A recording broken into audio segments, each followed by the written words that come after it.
And then she's basically posting the article from Duffy, and Duffy, he's the one that's responsible for all this stuff. And then I put up another clip there from yesterday of Cash App Paddle, and he's stating that America's new terrorism threat isn't Mexico, it's Canada. So the border with Canada, I mean, we've covered this a million times, but the border with Canada is completely unprotected, and that's why Trump has been wanting to work with the Canadian government. That's what the whole Become the 51st State was about, was trying to bully them into closing their border, kicking all these people out of Canada, because they have all, that's where all the fentanyl and everything's coming through. China's running mega fentanyl labs up there. The Canadians got pissed at us when we started explaining this. And it's like, I don't know why Canadians are getting pissed. It's not even the damn Canadians who are doing it. It's the Chinese running the labs up in China. And then they're using these Indian Sikh truckers to truck it down into America. And that's Harmeet, the Jeet Dillon's people. She's Sikh. She's an Indian Sikh. And her people are the ones that are running all the Chinese fentanyl from Canada down into America. Yeah, go ahead, yeah. Oh, it's not just the drugs either. There's human trafficking. They're bringing people, more Pajeets inside hiding. And I found this out because I talked to a DOT officer, and he said, I said, what's with all these cameras, these extra cameras and these extra funny looking cameras, when we pull into the weigh station? And he told me that they're not just cameras, they are, they see in your truck. Like they'll see me or my husband, whoever's sleeping back in the sleeper, they'll see us like a high tech, like an X-ray machine. And they said not only is it the drugs, they're bringing Pajeets inside the United States. And that was like 2 days ago when I found that out. I was like, you're kidding. I was like, no. He was like, no. And that was kind of shocking to me. And but yeah, so when we get into they're sending them out because some of them can't speak English. But some of them will literally, even like we have these Qualcomm, their computers, their iPads on our, that track, like we do our workspaces and our maps and all that, and GPS, and it'll come up like pull into the way station or bypass, and so it tells us to pull into the way station or bypass. So a lot of them are bypassing, even if they get like pull in, they bypass it on purpose. And sometimes the DOT will catch it, and sometimes the state troopers won't. But you'll see the state troopers go after them. They're starting to go after them now to pull them over to make, so it's, and this has just happened the past week. So, but yeah, we saw one Pajeet pulled over, and there was like 3 state troopers at his semi, and they had him out there at the truck, at the car, so yeah, we're seeing it, not as much as we'd like to, but yeah, a lot of truck. I mean, there's talk in the truck stops, and oh yeah, I'll walk in just to go to the bathroom and get a Coke or something like that, and a drink or a coffee, and they'll be talking about it. I mean, it's like it's ever since those wrecks, it's big news in the truck and the truck, and we're sick of it. We're sick of it, and I think they better be panicking, because there was talk about 3 weeks ago when all this stuff was going down that we were going to shut this shit down. The people, even if we worked for the big companies, we were going to shut it down. And that is no kidding. There were so many truckers talking, and now it's not just me. I see other truckers ugly mugging them. So that's good to see. So I was real happy about that. So, and I'll yield. Yeah, I wonder why that mother trucker had me blocked. After we did that big push with the truckers, and I kept posting on all these trucking accidents where Indians, all of a sudden the guy had me blocked. But it makes sense if he's an Asian Indian, whatever himself. I didn't even think of that some of these big trucking accounts are actually Indians, and that's why I'm getting blocked by all these trucking accounts on here. But there's another post up there from the FBI in New York. You guys can go take a look at that. And it says, the FBI New York assisted the U.S. Embassy in New Delhi, India, with revoking and denying U.S. visas to certain business executives, including trafficking lethal fentanyl and blah, blah, blah. So, India is also involved with this whole fentanyl. And that was my point, that these Indians are the ones who are actually trafficking everything across the border. They've taken over the trucking industry in Canada completely. And so when these Chinese drug labs are producing all this, it's actually the Indian Sikhs, Harmeet Dillon's people, who are running all of the fentanyl and human trafficking into America. We saw this up in Michigan, by the way. There was a bunch of cases in Virginia as well. When during hunting season, we were catching all these guys cutting through people's lots, and they're the Sikhs, the turban, the Durka guys that wear the turbans on top. Those are the Sikh Alibaba type. Harmeet Dillon's people wear the Durka turbans on their head. And they were sneaking across people's properties down into America from Canada, and they were getting caught on the deer cams, the trail cams, whatever you want to refer to them as. But you can search on here, and you'll see a bunch of people posting that. But it's a big problem. And then Harmeet Dillon's up there saying, why is there so much bigotry against Indians in this country? Yeah, because you guys are scamming the hell out of everyone. And I guess there's another big scam that they just broke as well. But let me be frank, jump in there, and then I'll post that one up there too. Yeah, I just was going to bring up a point about earlier about the deal with going back into the Middle East.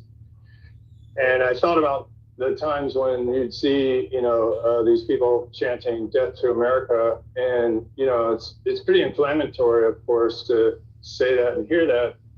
And you think about what George W. said. They hate our freedoms. No, they hate the wars that we've been waging in their country. And most of these Muslims know who's behind it.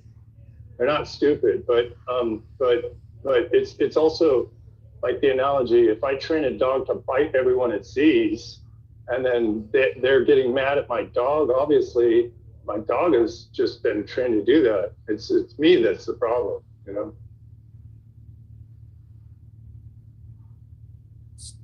Yeah, I mean,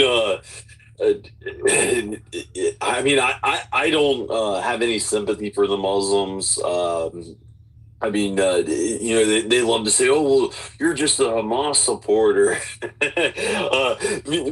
Me knowing that Israel is my enemy and their control over my government is my enemy doesn't make Saudi Arabia or Qatar or Kuwait or any of those other Arab oil nations any less my enemy. I mean, that's really the most important thing about the Ethnic American Project is taking back our identity.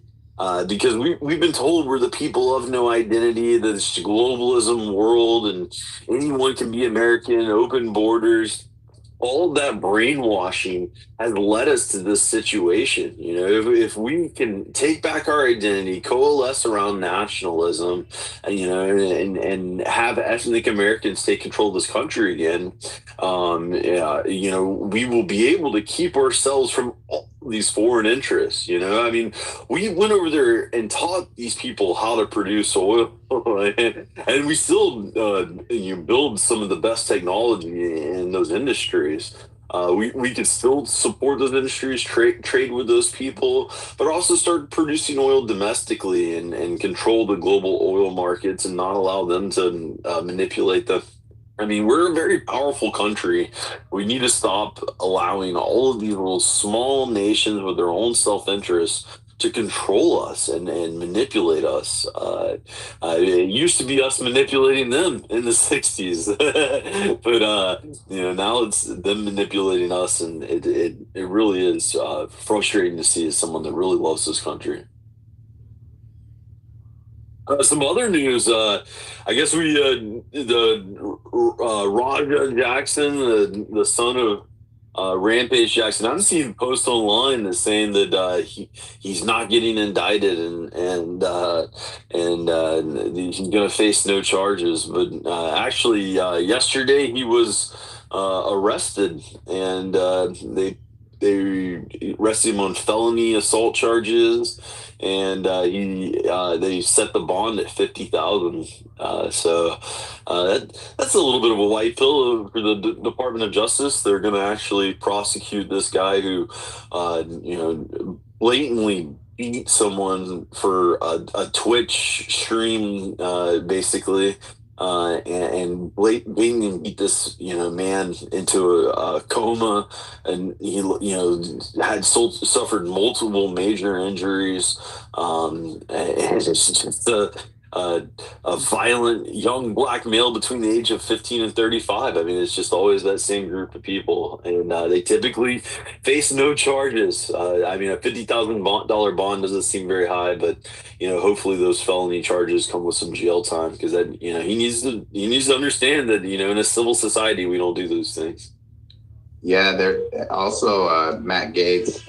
He made a post 45 minutes ago in reference to AIPAC and that meeting with Speaker Johnson. And he says people who value America over Israel aren't isolationists. We call it America first. And then he deleted the post just now. I was going to share it up in the jumbo, and he literally deleted it. So, I mean, even Matt Gaetz can't make a simple post about this without them coming after him. And he's a journalist, right? Journalists should be able to make simple statements about America first. We're not isolationists. We just want America to be put first. And yeah, he deleted the post. I just imagine the Orthodox Jew meme of him on the walkie-talkie saying, "Here's all, make him take it down." Yeah, the going no. Take it down. But that's I can't find the other one. Somebody put it in one of the group chats, and I'm in way too many group chats. With the here it is. This is the new scam that they have running, and it's way worse than what people or what we even think. It's not even H-1B visas. They have L-1B visas that they've been running through, and a bunch of other ones. And these people these Indians are bragging about it on TikTok, about them being able to screw us over and circumvent our system, and saying how they're doing it. And our government is still allowing it. And Trump is not going to fix this. Trump is not going to fix this issue. Like, all I can say is, get video, Info Battle Maiden, get video. Everyone in this, every single person listening here, get video. Whenever you go out to the store and there's just like overrun with Indians or whatever, get video. And we're going to just have to keep blasting this out there, because the government is obviously going to keep invading us with these people. They want us to be subservient to third world retards. And it's just not going to happen. Not in our own country. We need to kick all these people out, every single one of them. It's unacceptable now. I mean, they sit there and say, it's hate speech, it's hate speech. Then how many of these Indians are you going to actually go after that have been telling us, we're coming here to conquer you, we're going to take your women and children? Like, is that hate speech? Because that's the same battle cry as these trannies and all this nonsense.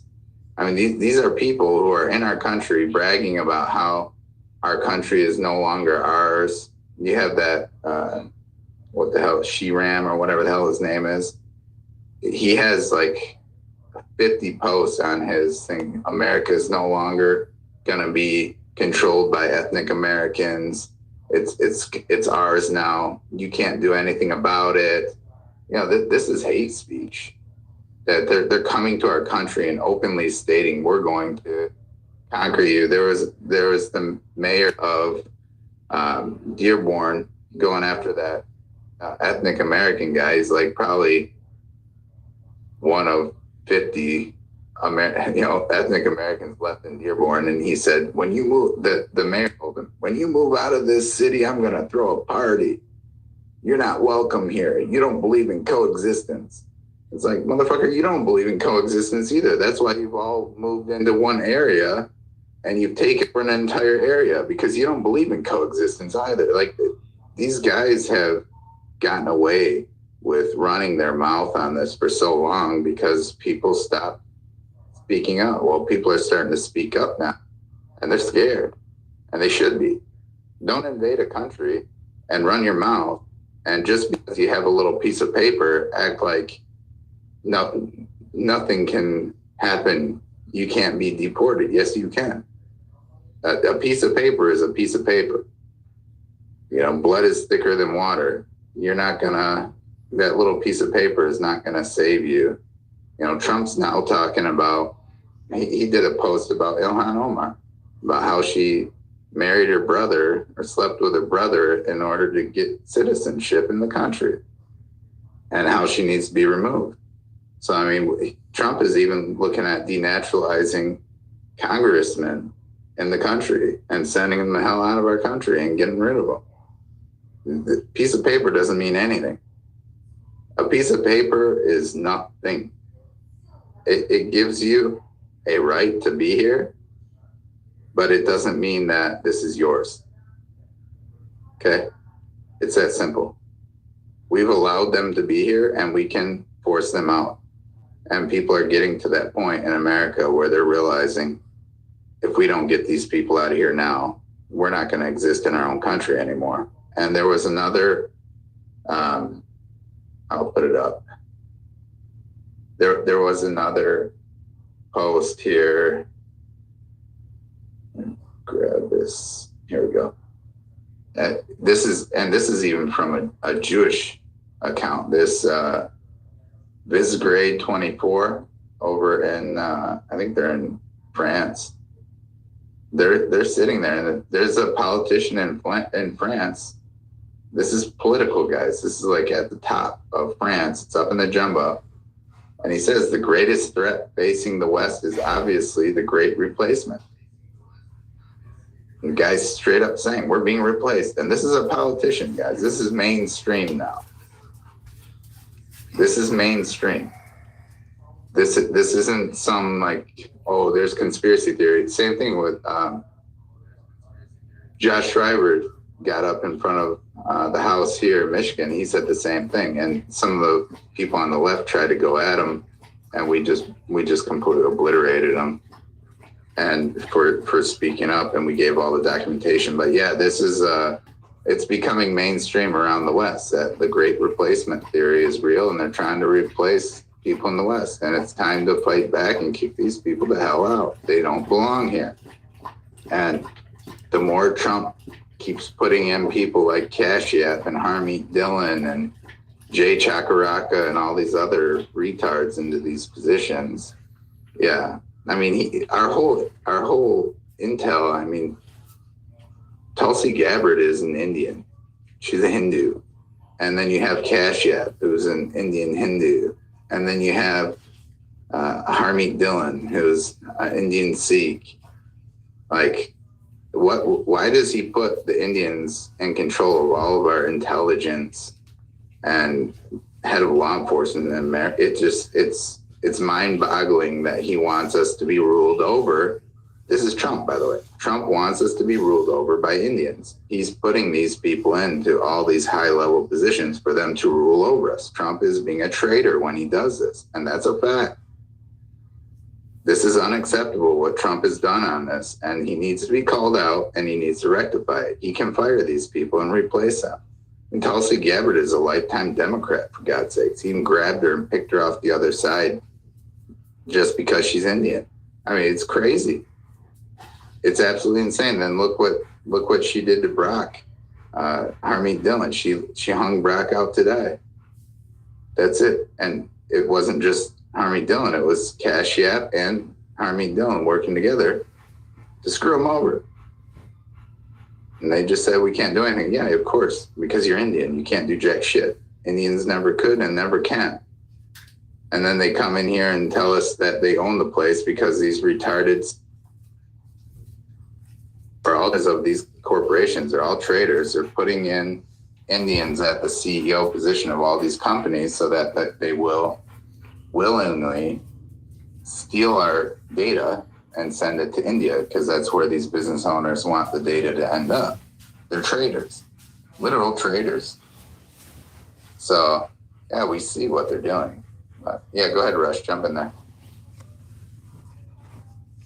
No, I mean, it's the Indian invasion, and I mean, it is all by design, and we're seeing that across all Western nations that these Indians are being propped up as the controlled right, and to me, that's the most alarming thing, is because Harmeet Dillon and Cash App, they'll say things that, we want to hear, like he's going to expose the Epstein files on day one, and arrest people on day one, go after all these people, and in reality, neither one of them are doing any of that. I mean, you really see the push for anti-Semitism, and the pretty much the agenda of the global homo. And as we fight this battle, I mean, we have to wake up the right to take back control, and I mean, that's the only peaceful option, is try to wake up MAGA to the truth. I mean, the Trump administration is doing great things. They're saying great things. I mean, the affirmative action revoked on day one. I mean, right now you've given Ilhan Omar a hard time, calling out that, she lied on immigration evidence, for her brother. Basically information we've all known for years. Not understanding how this person's still a politician in our country. I think there was an agency that was bragging about arresting 8 people for Medicaid fraud. I think it was like $8 million or something. And they were all in the Minnesota area, so they were all Somalians. And they even posted and said, "What are these people related to Ilhan Omar?" I mean, that's hilarious. Those are great white pills. But at the same time, if we're just being sold out to India, we have guys that can't get jobs. The tech field's the most unemployed field in America. We have millions of Americans out of the workforce, but yet we've already maxed out our H-1B visas for this year. They're talking about adding more avenues and streamlining the avenues specifically for Indians. I mean, we are being sold out. While we have these dangling fruits in front of our eyes of some positive things happening, on the back end, Trump is selling us out, and we have to wake up our people, because the only thing that can control this and flip the tide and push Trump in our direction is if we can get MAGA and the Trump base to really start calling out these things and calling attention to these things. The Harvey Dillon and the Cash Patel, they may say positive things, but they're not our people, and they're making it evident by their results in their positions. But yeah, Twiddle, jump in there, buddy. Hey, thanks, Rush. Couldn't agree more. This H-1B thing, all the other stupid visa programs, none of it sits right with me, especially what you see within Canada. If they're able to take over as quickly as they did in Canada and then slowly push that stuff into the States, I'm not down for that. We were talking about America first. I've been doing some research on the terms on the ADL and their glossary. America First was put into the ADL's glossary in the 1920s. This is a very old slogan. Not only that, the term America First dates back to the 1880s. It was Republican Party's like it was like their campaign phrase or whatever. And to see this resurgence of that specific term 100 years later is pretty telling. But I've compiled a list. It's pinned on my post of like the most predominant, most used, and most known, I guess, terms in order from oldest to newest. And this gets updated every day. But the America First thing, it's I don't know. I really think they're coming for free speech. That's why I'm watching this week coming up.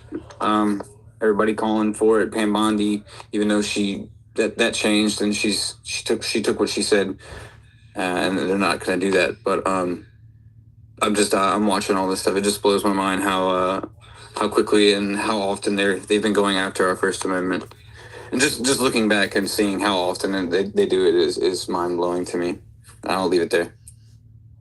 And how sickening is it they're going to try to go after our First Amendment and name it after Charlie Kirk? I mean, it's abhorrent, and we need to call that out. But I mean, America First, it started. I think. It started before that. People saying America First. It's just that nationalist position. But I mean, it kind of started in the before World War One, in like the 1920s range, before we went to World War One, and then it got another, huge resurgence prior to World War II. I mean, it was just basically America, saying, let's focus on our country. Let's not get involved in these global wars. And apparently that was, when Germany declared war on Judea, I mean, that was anti-Semitic doing that. I mean, it's crazy to me that they can make statistics be declared hate speech. I mean, you can't even point out that 13% of this population commits, really, it's 54 to 56, depending on what year you're looking at, of murder in this country. It's not even 50. And they declared that as hate speech. I mean, it's just retarded. I mean, who even believes in the ADL? The problem is, though, I mean, if there's a court case and, you're declared a saying hate speech and Trump implements some kind of Charlie Kirk law, just saying that statistic, 1550, would be declared hate speech. And I guess under these new laws, you'd go to jail for pointing out the crime statistics of this country. I mean, talk about getting pretty Orwellian. It's crazy how much power the ADL has. Overwatch, jump in there.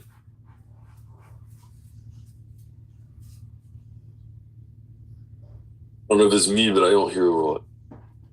Yeah, there we go. What's the deal? I just saw this. What's the deal with the Mexican Nick Fuentes? They're saying he's Jewish now. What's going on with that? Have you guys seen that? What the hell? I mean, Overwatch, I assume every Mexican is Jewish because of the Spanish exile of all the Jews out of their country, and they sent all of them to Central America. And, the Mexican president is Jewish. So a lot of these little Raza guys, they may talk, positive things about, keeping white people and things like that. But at the same time, they may have connections to the brother Adrian. Hey, Brush, to that point, I just shared it down in the nest. Nick Fuentes is going to be co-hosting with Ben Shapiro on the Daily Wire now, apparently. No, Ben Shapiro wouldn't do that. Ryan Matta just shared it here. I'll put it down in the pill. That's what that's what I was talking about. It looks like not only that, it looks like he's going full Zio with it too. I mean, he is going pretty mainstream. He's trying to. I think his whole comments about the Charlie Kirk shooting and saying that he agrees with the narrative and basically trust the FBI. I think this is his attempt to try to go mainstream and try more mainstream talking points possibly. Maybe it's a ruse to get in there. I mean, he is the grandfather of the Groiper, so it would be a very trolling thing of him to do, to get in there and then completely flip on him. It would be curious to see how it goes. I mean, I'm not completely writing Nick off. I mean, to me, he is a homosexual. But just like Trump, even if Trump sold out to Israel, no one's woken up more people to trying to expose the truth, to trying to get involved in politics and getting rid of the deep state out of our country more than Trump. And even if Nick is a subversive, I mean, no one's woken up the younger generation really at like a weaponized level. I mean, those Groipers are almost that weaponized autism, the Nick, so I mean, can't naysay him too much, but I mean, at the end of the day, I mean, he is homosexual and he does preach Christian nationalism, which to me just means you can invade yourself with Hispanics and Haitians because they consider themselves Christians. I don't know. I don't know what kind of road that sends us down. But I mean, just the discussion is positive and having the discussion out there. Yeah, well, a lot of people are saying, I don't know, this could be a move from Erica Kirk to try to take advantage of all the comments online of people saying, we don't want to go with Shapiro, we want to go with Nick. And this could be either try to stir something up or to try to get like a back and forth between the two. I mean, that would spike viewership out of control just because so many people are saying the next voice is going to be Nick Fuentes. It's not going to be Ben Shapiro, but at the same time, Nick Fuentes is kind of co-signing off on Ben Shapiro by co-hosting a show with him. And Nick Fuentes, I mean, there's a lot of shady stuff with that dude, whether you like him or not. I mean, when the cop showed up, I'm Fuentes. I'm a Mexican. What are you talking about? And this kind of stuff. So I don't know. He's willing to say anything whenever it's convenient, I guess is the point. Like whenever something is convenient for him, he'll say whatever, he'll lie his ass off. He doesn't care. He'll take on whatever identity he needs to in order to skate by. And he's proven that. And it's on camera. It's not a surprise. And people say, well, he's only 1/8 mestizos. It's like, yeah, well, Mexican's not a race. It's a nationality, and you don't have to be 100% mestizos to claim that you're Mexican. So, that's kind of a weak claim for them to come out to defend him. I had a conversation with one of his top guys in another space, and he didn't last very long. He took off, but yeah, we'll see. We'll see how this whole thing goes down. Nick Fuentes has been really desperate to try to get on bigger shows. He tried to get on Patrick Bet-David, and Patrick Bet-David said, no, I will never platform that dude because of his behavior. He's really, he's screaming the N-word, and, he's very edgelordy in order to get a following.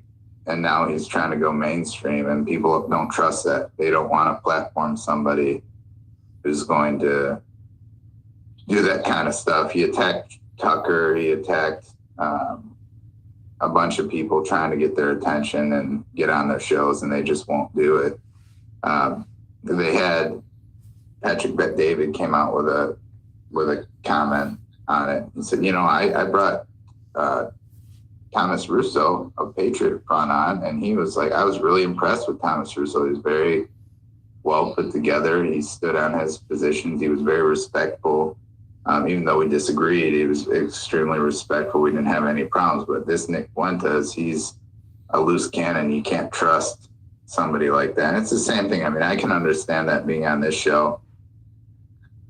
You know, we don't want racial slurs and things. We're recording the show. It's on multiple platforms. You can't have that. Otherwise, you're just gonna get nuked off the platforms. And why? Because you want to say a couple words and they say, oh, well, they're just hurdy words. Yeah, well, you're preventing our information from getting out there. You know, Patrick Bet David and these serious podcasts that have huge followings, they don't want to burn their reputation with YouTube and all these other platforms because one guy wants to get on there and shout a bunch of retarded stuff just to get likes and be edgy. That's not, I mean, this is a grown-up conversation, right? We don't have to run around with racial slurs. And yeah, I mean, even when FBA Trey comes in, we have to remind him, like, hey, don't use the racial slurs. Even the blacks were laughing at him last weekend when he was doing that kind of nonsense. So yeah, there's certain things that you can and can't do on these platforms, and people don't want to subject their audience to somebody like that who's not trustworthy, and they've spent their whole life just being an edgelord. But yeah, that's my take on that whole thing. I mean, I just don't understand how he can ever be forgiven for being homosexual. I mean, his mannerisms, but the incident where he switched over tabs and there were tabs open to gay porn on his computer, and then also the supposed interaction between him and Destiny, and they had some who knows. I mean, there's all kinds of stuff out there. I just don't understand how this is the leader of the conservative right movement. Like, I mean, I could see Charlie Kirk being that leader. He was coming more over to our side and our talking points. But Nick Fuentes, I mean, to me, it's like Candace Owens. You know, we're propping up this person, and I'm not saying anyone is perfect, but we're propping up this person that is not the virtue of the society we want to see. And I just, I can't get on board for that. But Angry American, good morning, buddy. Thanks for being so patient. Jump on in there. Oh, thanks, man. I just captured a screenshot of the Matt Gaetz tweet from a little bit earlier, and I put it in the purple pill. I think General said he was trying to get it captured, so I was just giving you guys an update that it's in there if you need it for anything. And I'll kick it back to you.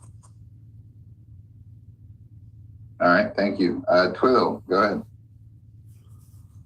Hey, thanks again, guys. I was wanted to touch on the fact that Candace was fired from the Daily Wire not too long ago, and then if Nick Fuentes is like going to be permanently co-hosting on this thing, I do remember seeing after Charlie was I say he was executed. I don't call it an assassination, but he said he was going to donate to TPUSA, and he was going to try to like preserve Charlie Kirk's legacy by basically, what did he say? He said he wanted to bring people back to Christ and bring people back to the church and back to biblical values. So this is Ben Shapiro, would you, talking about Charlie Kirk's legacy on the Daily Wire, or not Daily Wire, on what was Charlie Kirk, the Charlie Kirk Show, I guess is what it was called. Real America's Voice, I think was the platform. But I'm just with Erica taking over. Nick Fuentes going to go out there. I think they're trying to, corral in all the right. I'm just it's a very weird play. Very weird play. Considering Candace was fired from the Daily Wire, there was a whole debacle, and that was over her criticizing Israel or Ben or someone either there or Israel as an entity, and what they've been doing. Same thing with what Charlie Kirk was waking up to. So this is all just so strange, and I'm following around very closely just because it's by the minute, it's by the hour. There's new stuff every other hour. There seems about what's going to happen with Turning Point, and yeah, I'll just leave it there. I could ramble on a couple other more things, but just some more speakers too. I mean, has it been confirmed total that Nick Fuentes is in, or that's just the thoughts because there's this discussion that he's going to do a show with Ben Shapiro? How them girls sitting there letting them? Oh, was it just a show? I was seeing multiple posts saying he was going to be co-hosting for a minute, like he was going to like be a regular.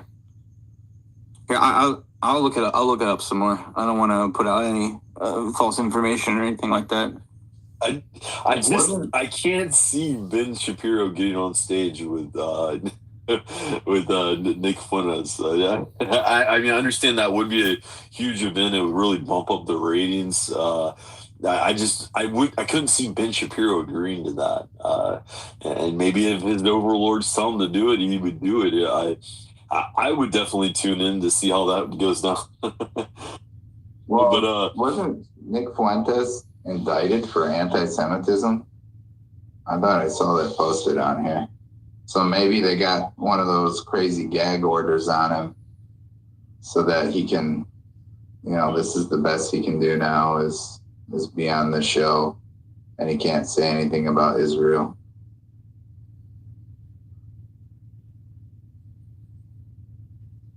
Yeah, I mean, he's had a few legal venues that they've sent him through. So yeah, they may have put a gag order on him, and it's being kept from the public. And who knows? Or maybe he completely switched, and this is his La Raza,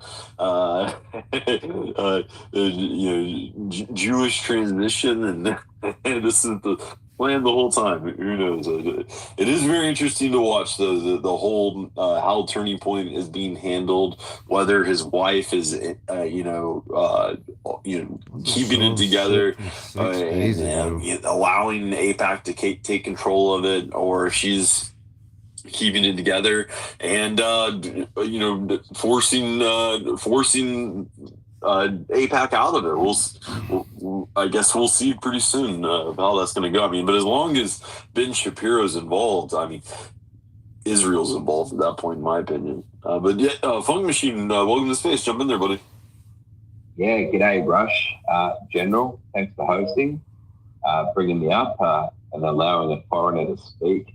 I appreciate it. So, General, I had a question for you, mate. That's nothing to do with Nick Fuentes or Mr. Kirk or anything else like that. Look, you may be aware, October 19th, we are marching for Australia again. We're showing our governments that we want mass immigration to stop, and we're doing that by having a mass display of men and women holding the Australian flag, marching through our capital cities and our major rural areas as well. But my question is, brother, or people, do you think it's possible for America to actually have a mass showing of people marching with their flag, with your flag, the American flag? Do you think it's possible? And if you do believe it's possible, how do we get this going? Because once America jumps on board with this, it's over. So I want to encourage it, and I hope and pray that it can happen. So what's your opinion? Can it happen? Yeah, well, America is a huge place. This is the problem with America. Rush kind of touched on this yesterday. It's not easy to organize something where everybody would go out on the same day and do something like that. It's usually city by city. So whenever something like that happens, it's typically in a major city of each state. But yeah, this is I have seen that. I saw Thomas Sewell. when that Chinaman mutilated that little baby by dumping scalding water coffee on the little baby, I thought his response was super based to that. And he just said, bring this guy back, because they extradited him right away to protect him. And he said, if that guy ever comes back in our country, I'll hang him myself. And you start seeing this type of uprise. You're starting to see it in the UK, in Ireland. You see it in a bunch of countries, actually, across Europe, and now in Australia. That's great. But as far as America goes, it's very difficult because, again, we have a huge country, and trying to organize something like that's it's not easy. In America, we're not allowed to collectivize. Even though it's our. Is that true? Yeah, it's our constitutional right. But if like, for example, if ethnic Americans collectivize to have some event like this, they just come in and they say, oh, you're just white supremacists and we're gonna destroy you. Like they did it with J6. They did it in that what was the other one down there, South Carolina. Anytime you have patriots starting to stand up, the government comes after you with full force in America to prevent them from actually standing up. And then they have propaganda wings like the Department of Justice has the CRS that run in and try to make it racial. If whites stand up, if blacks stand up, they try to make it non-racial. I mean, our government has a full propaganda force against us that we pay for. But yeah, I mean, yeah, it's possible. Obama legalized it too, didn't he? He sanctioned it. Obama was the one who sanctioned the legalization of the government being able to propagandize their people. That's correct.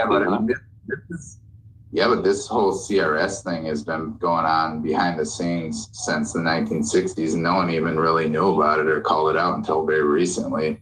And now they're trying to even claim that, oh, it's been dissolved into the DOJ, but it's still operational. And yeah, they've been running propaganda against the American people for a long time without the American people even knowing it. And they don't even have any grounds to do it. Even before, I mean, this has been going on since the 1960s to present, way before Obama was even around. So yeah, we have a big problem in America. Yeah, go ahead, Rush.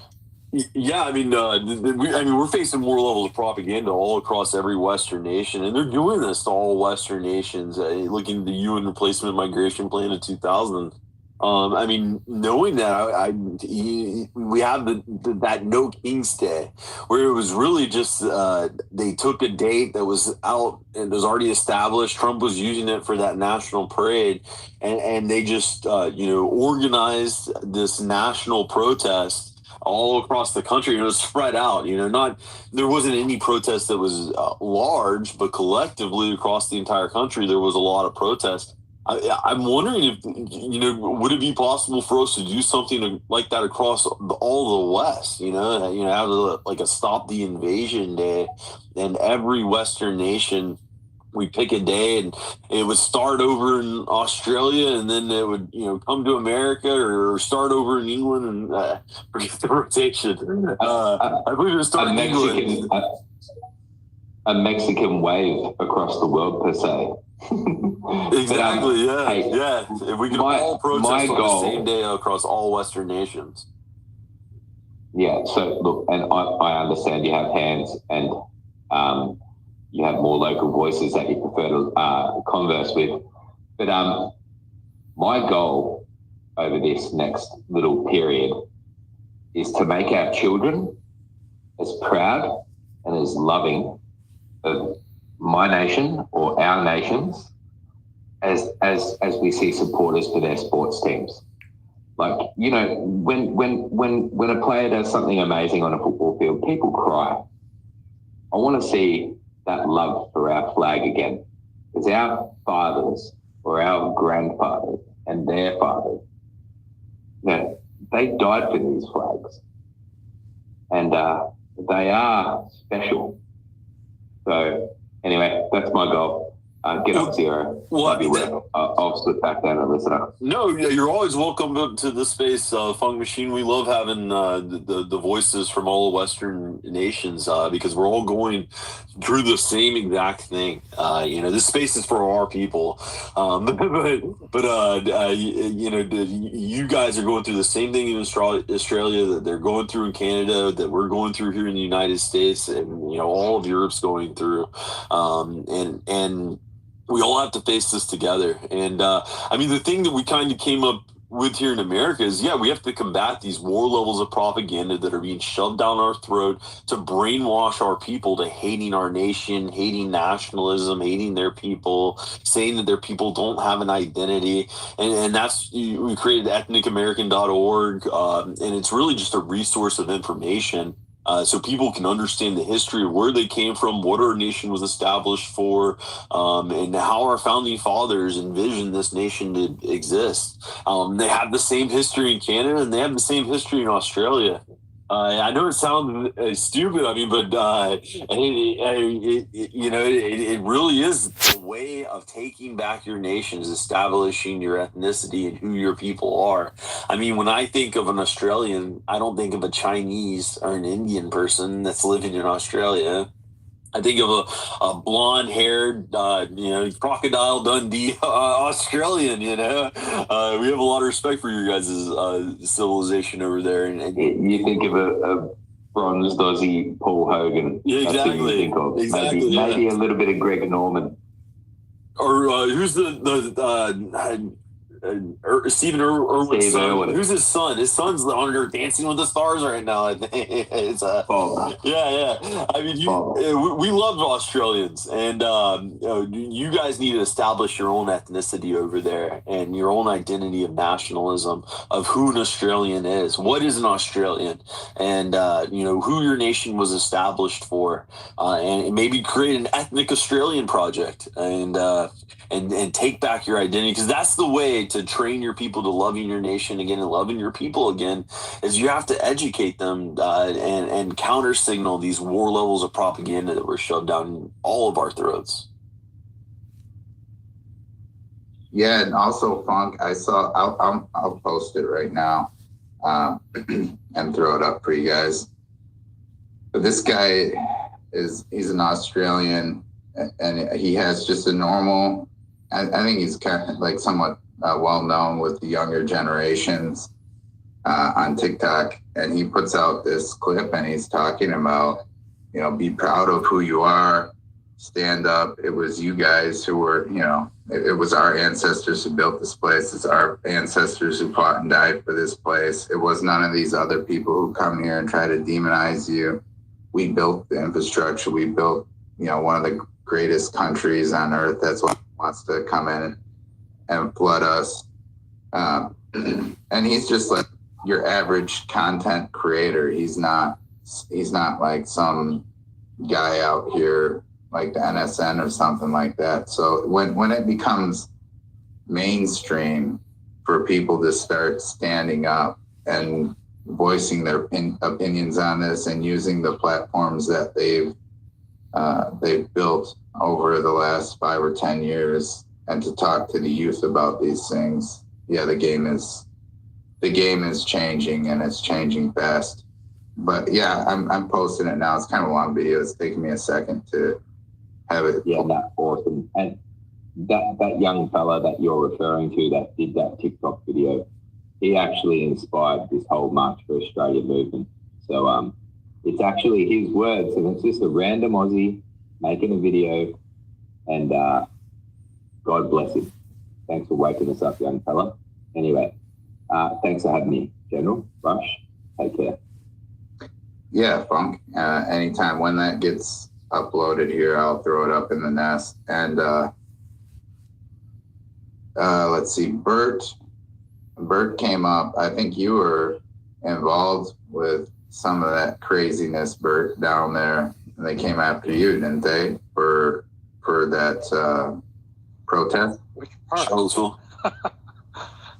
Which part are you talking about? In 1 mile, turn right. I'm sorry. Did you have a question for me? I think Charlottesville. I think you're just referring to every time we collectivize, they seem to demonize it and attack us. And I think you were involved with Charlottesville, weren't you, Bert? Slightly. I wasn't there, but yeah, they tried to drag me into it.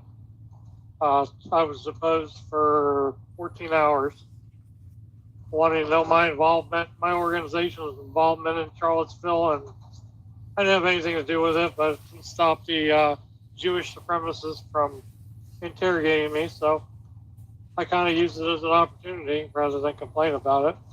But I did hear somebody in here, let's just be real quick, I did hear somebody in here across the pond that was asking when the United States is going to do something. Well, we are.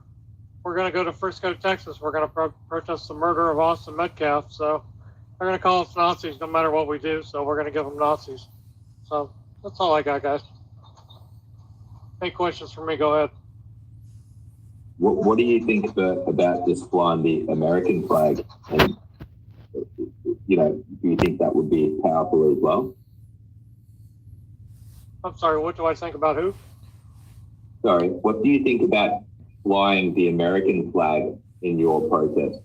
Do you think that would help as well? I think it's been done in the past. We've done it. We've had the American flags. I mean, our flag itself, our patch has the American flag in it by default. So it is red, white, and blue by default. So it has a swastika in the middle of it. So we are Americans. The swastika just means we're very angry Americans. Yeah, but I mean, Bert, that's such a lame duck position. And we were the ones who wiped out the Nazis. The American flag is far more powerful than the Nazi position, whether you agree with the reasoning behind it or not. I mean, we whooped their fucking ass. We obliterated them. So, and what? 52 countries to be one smaller than the state of Texas. I'd hardly call that whooping their ass. Oh, when we entered the war, we completely whooped their ass.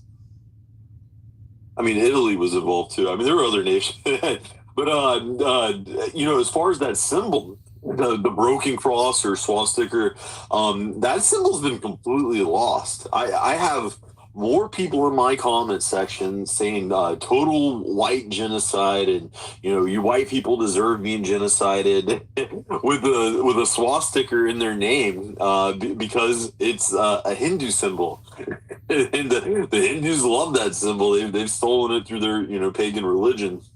And it's just I don't think Americans will ever identify behind that symbol. It's been demonized too much in our populace with war levels of propaganda. You can't do both things. You can't make people wake up to nationalism and make them completely ignore their history at the same time. I mean, each his own. There's the edgelords out there that like getting the shock reaction.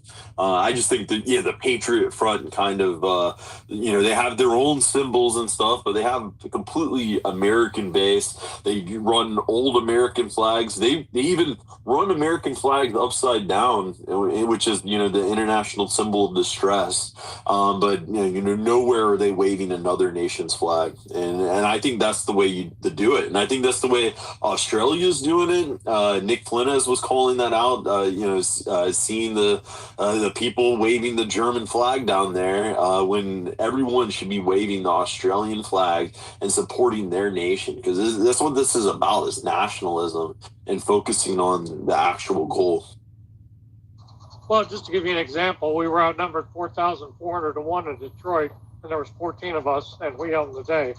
So I think we'd be hard pressed to say that swastika has lost all its relevancy.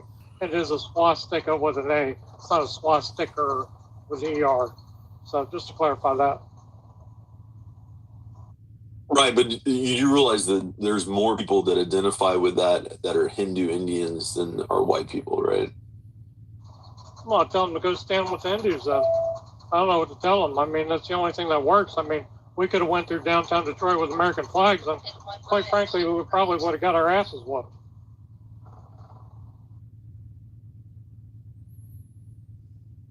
I don't understand the reasoning there, but Yeah, I mean, like I said, there's that edgelord element, and people, feel like they have to be edgelords, and that, to me, it just empowers.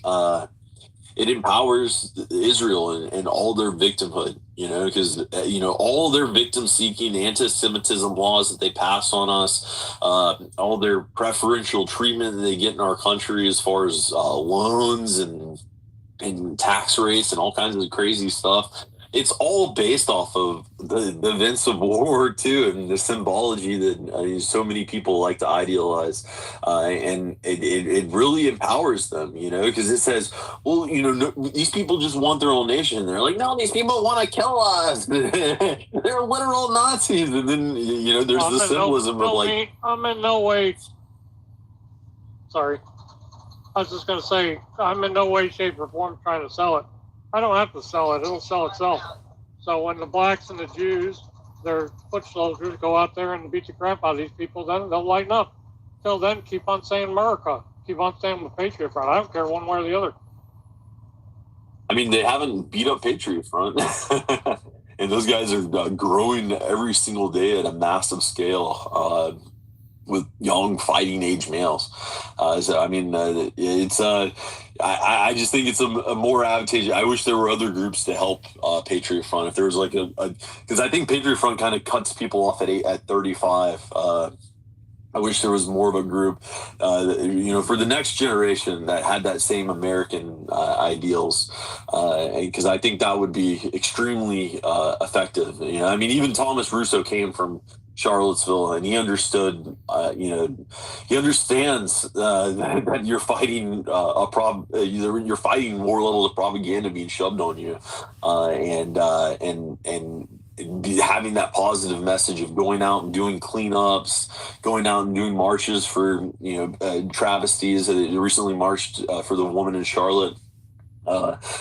It's effective, and that is so effective that people, even on the right, label them as feds because they're so scared of seeing their narrative, because it's not easily combative and just easily written off, like when you're waving the Hindu symbols. Yeah, I don't think they're feds. I mean, I'd be hard pressed to fed jacket anybody unless I had absolutely, hard concrete evidence, which I don't have. So there's a lot of people I don't like out there. I'm not going to call them feds, though. But, it's just different strokes for different folks. You're going to go out there, you're going to wave an American flag, fine. Let me know how that works out for you. I'm not willing to take baby aspirin, I guess, if you will, to a country that has a sucking chest wound. I guess that's where I'm coming from. Yeah, I mean, go look up guys like Francis Curry, who... little dude from New York, took out an entire SS Waffen group, their whole tank brigade and all the rest of them, just one dude. Our history is way better than that. I just don't see where that is appealing to anybody. These guys were getting taken out by one kid from New York. Took out the whole damn, you can go look it up. We've talked about it on the show before. I think the problem that people go with, they just want to go with like this edgelordy position, even out in Australia. Maybe Funk can touch on this, but I had a conversation with Joel Davis about this as well. And they switched up their optics to going with full Australian flags, because that's what people are going to rally behind in a country. The American flag is also then demonized to no end, to the point where even guys in the UK now are putting their own flags everywhere and making these foreigners feel uncomfortable, and it's working.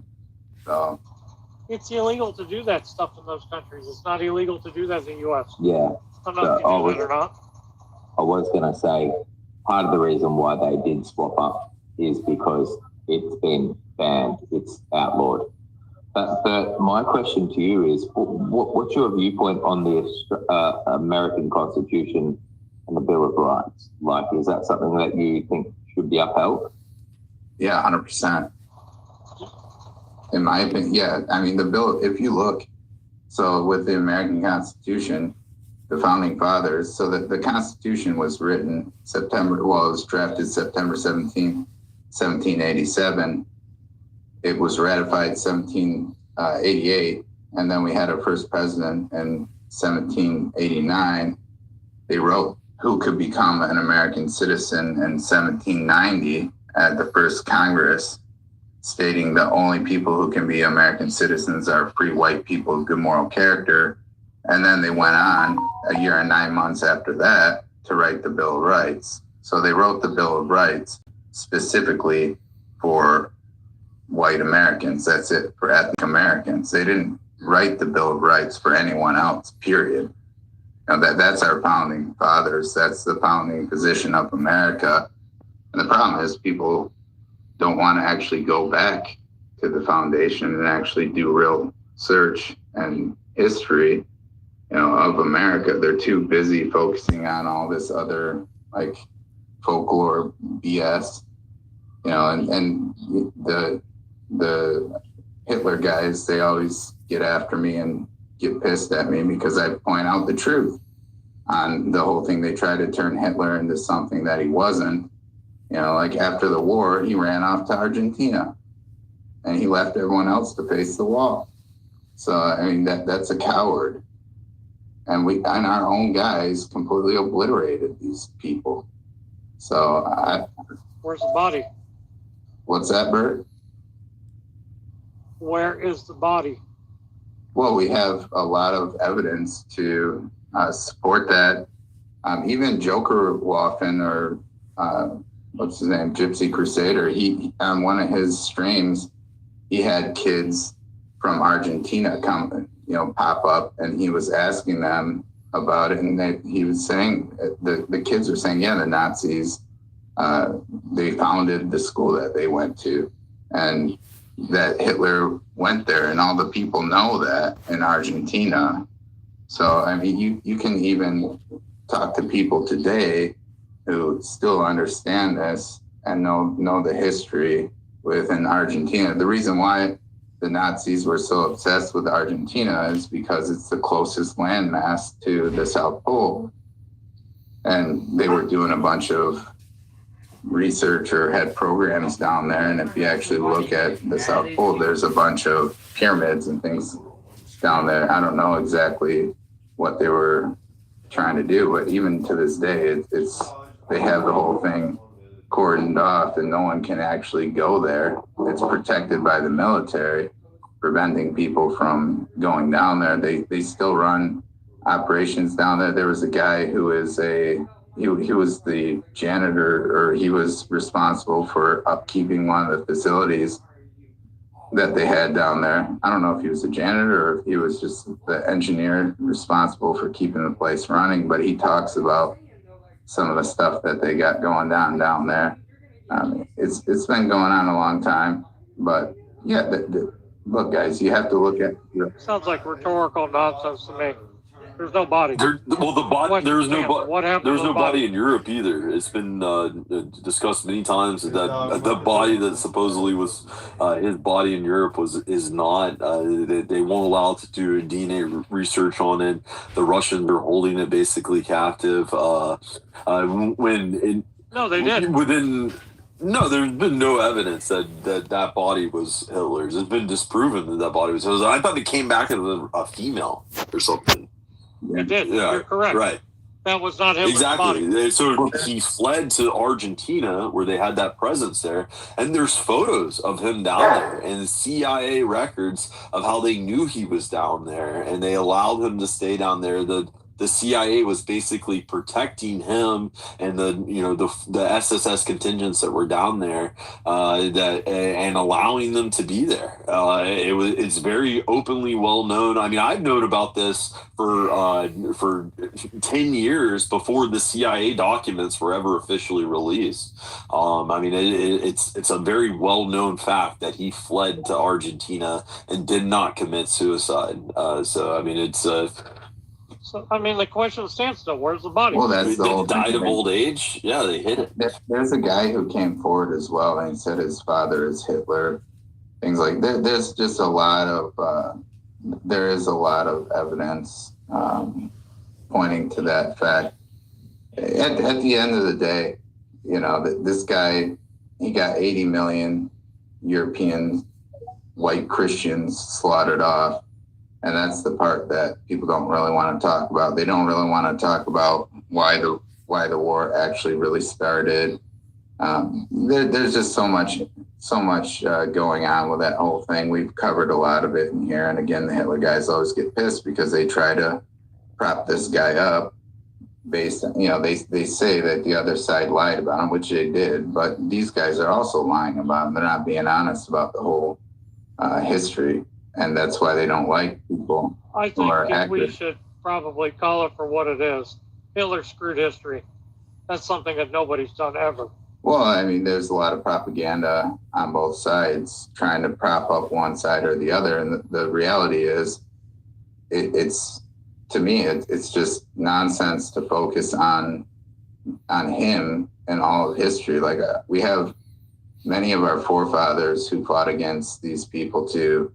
You know, the whole reason why America started the Revolutionary War to begin with was because the Crown gave citizenship to Jews in 1753. You can look this up. It's called the Jew Bill.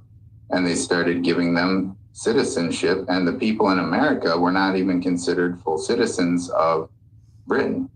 They viewed us as something else. And that's why we've had an ethnicity since the very start. We had been in the country or on this landmass as our own group of people for, you know, almost 200 years before that whole thing went down. And then the people in the colonies started raising hell. It's saying, if you're going to give citizenship to Jews, you're going to give full citizenship to us as well.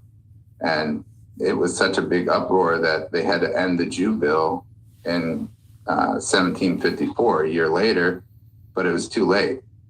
So the Americans started demanding that they have full citizenship, and it turned into, by 1776, it wasn't going to happen. They didn't want to allow us to become part of Britain as full citizens, so they signed the Declaration of Independence in 1776 to stipulate that we are our own people, we're separate from you. You don't want to include us as one of your own, so here you go. Here's our Declaration of Independence.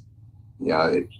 I guess we can wave that piece of paper in front of the blacks and Jews' faces when we're killing them. Well, this is, if you look at the founding fathers and their position on all of this, it was very clear. I mean, even up until like Andrew Jackson, you know, Andrew Jackson was fighting against them. Look at Hamilton. Look what happened to Hamilton. They killed him. Aaron Burr, who was the sitting vice president at the time, Hamilton wanted to bring in the Jewish banking system, and they said no. And him and Burr had it out, and they said, all right, we couldn't come to terms. We're going to have a duel over it. And so they went down the river where it was legal to have a duel, and they had a duel, and they killed Hamilton for trying to bring in this banking system. And then you have guys like Andrew Jackson, who came a long time later, and he did the same thing. He went after these bankers, and he pushed them out, and he whipped out his pocketbook and paid off the entire national debt of $16 million out of his own pocket while they tried to assassinate him. They tried to assassinate him in the streets twice, and he whooped the shit out of them in the streets because they missed. So, yeah, people don't know the actual history of America. They're more concerned about Hitler and all this total retarded nonsense rather than focusing on real American history and teaching Americans and the youth about our actual history, which is far more based than anything from Nazi we can Germany. look at it however you want to look at it.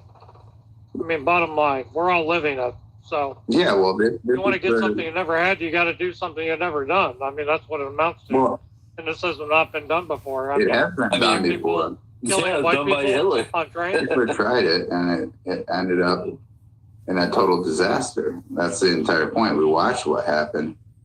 We watched how the whole thing went down. We know what our founding fathers did. We know what they stood for. I mean, the Jews weren't even allowed to buy property in areas of the country fully until 1968. You know, they held them out. You know, in the South, they had Benjamin, what was his name? They were allowing the Jews to be politicians down in the South before they were in the North.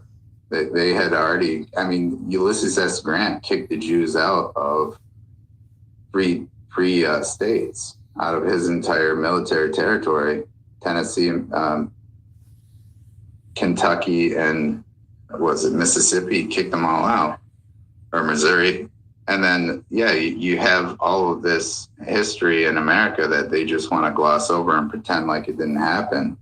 Benjamin Judah was his name, that they had down there in the South, that they allowed these guys. And during the war, he ran his ass out of the country. He took off and ran too. So he didn't stick around. There's just a lot of history in America that's way more based to focus on that these guys can't cry and come up with a bunch of BS. They don't want us to know the actual history of America. They'd rather have people lamenting over World War II when it's not a palatable position in any country whatsoever. I'll put this up in the jumbo too. And this guy from Australia, Funk, if you know who this guy is, it's 9 minutes long. It's up in the jumbo. You guys can take a look. And he's just talking to the white youth of Australia and saying, don't let them demonize you. Don't let them demonize your history. Here it is, you know, and he goes on to talk about these things. It's up in the jumbo if you want to see it. But yeah, I mean, you have normal guys. Yeah. What's that, Punk? It's up. I was going to say, look, I haven't seen that video, and he's not the person, that's not the voice that I was thinking of that really kicked this movement off. But I will say, look, it's very divisive. It divides so many people, certain people's opinions and all that sort of stuff. But look, if you take everything at face value and the message behind it, I'm sure that certain things will be correct and honest.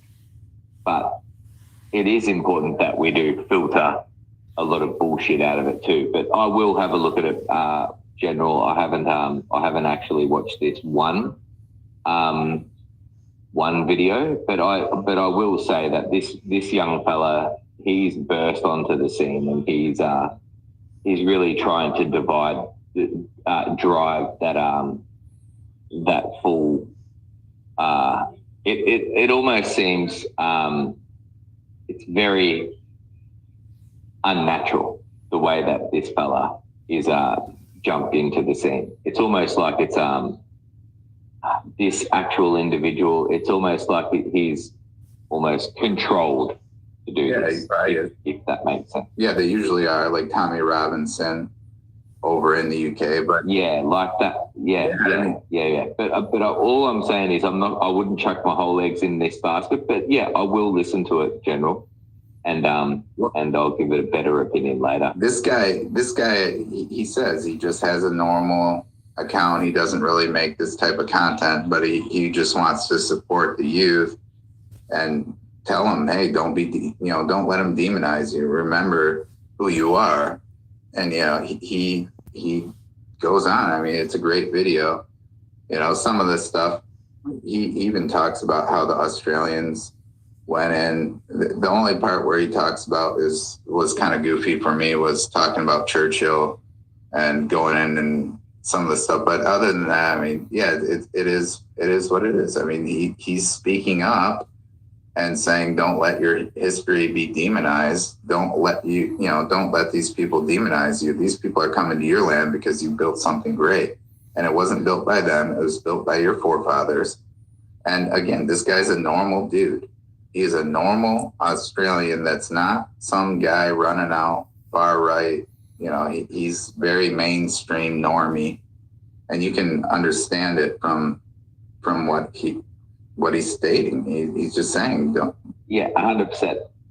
And like, this is something that I would encourage all Australians to understand. Like, we got dropped off here 1788. We landed. And if you really think about it, within 200 years, we'd dominated a continent. We created a nation. Within 200 years, we're running fiber optic cables, north, south, east, west. Like, the only running water before we got here was when the river ran and when it rained. You know, we have, it's an awesome human achievement what happened in Australia between 1788 and 1913. And it was all taken away from us after World War One. What's more crazy is they come with the trope of, yeah, the Australians, they took all the criminals from the British Empire and just dumped them in Australia, and it still came out. I mean, you guys, that's in blood is the rebellious spirit. You know, you guys were kind of the rebellious savages that weren't going to just listen to the nonsense of the crown and be told what to do. You guys were guys who fought back. You kicked back on them, and you created something amazing that people want to come and take from you now. So it's a great history. It's a great story. You know, it's something that people should lean into when they say, "Oh, you got just an island of criminals." And well, yeah. I mean, what's a criminal though? You know, someone who's not going to bend their knee to the crown and be a slave to the crown. Yeah, we weren't those guys. We weren't. Our people were going to bend the knee to the crown, so they kicked us out and sent us here. And now look what we are. Look what we built, because we don't bend the knee. And that's a great position to roll with. You can spin it in your favor.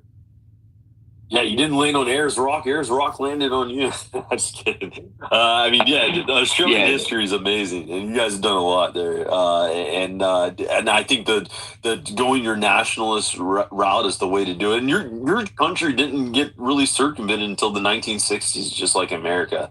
And so this has only been 60 years. You can take it back, and we are seeing these more normal voices. We had this guy come in over the weekend with some like motorcycle YouTuber, and says that he just has to get political now. I mean, things are getting too much of a kinetic state for the normies just to ignore it. I mean, we all have to be vocal, and we have to be vocal behind our normal position, behind our countries, have a palatable position, because the exactly what Israel wants us to do is to go off and start LARPing under 1942 Germany. I think you guys are doing the right thing down there in Australia. But if we get to hands, I think Overwatch has had his hand up forever. And then I apologize, I don't know the order after that if Overwatch knows. I don't, but no worries. Great subject matter. Great discussion. I don't know if you guys have seen it. I put it in the chat, and I put it in the purple pill. But this black guy is in the Waffle House, it looks like to me, and he starts trouble. And I don't know if it's the chef or the cook or the manager, but it's big old corn-fed white guy, and he rocks his ass and basically beats his ass and throws him out of the restaurant. It's just happy pill for the week for me. And but the only thing I would say is do not let these people get up in your grill. He, in my opinion, he should have been a little bit quicker, but it worked out for him. But they are setting you up for a sucker punch. They're gauging you, especially if they come up in your face, get out, come back, get in your face. They're gauging you to see what you're going to do, and they are going to rock your world if you don't go first. So it's just a great video, and we need more of it. If you put your hands up and tell somebody don't come any closer, and they come in closer, they come in within arm's length, that's assault, fellas. They don't mean to give you a kiss. So you need to prepare yourself, learn how to fight, and know what's up. I'll land it.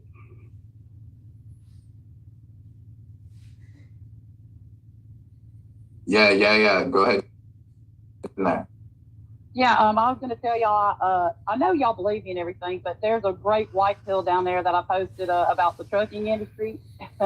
And it's a little old because I haven't been on YouTube in a while. I usually go, I've been on the X this whole time. But yeah, it's a good white pill if anybody wants to watch it, because these truck drivers, they are throwing pee bottles and water bottles and cussing at them, and even normies, like, well, we call them not normies, we call them four-wheelers, people with, that drive the cars, and the people that are getting killed probably out there by the Pajeets.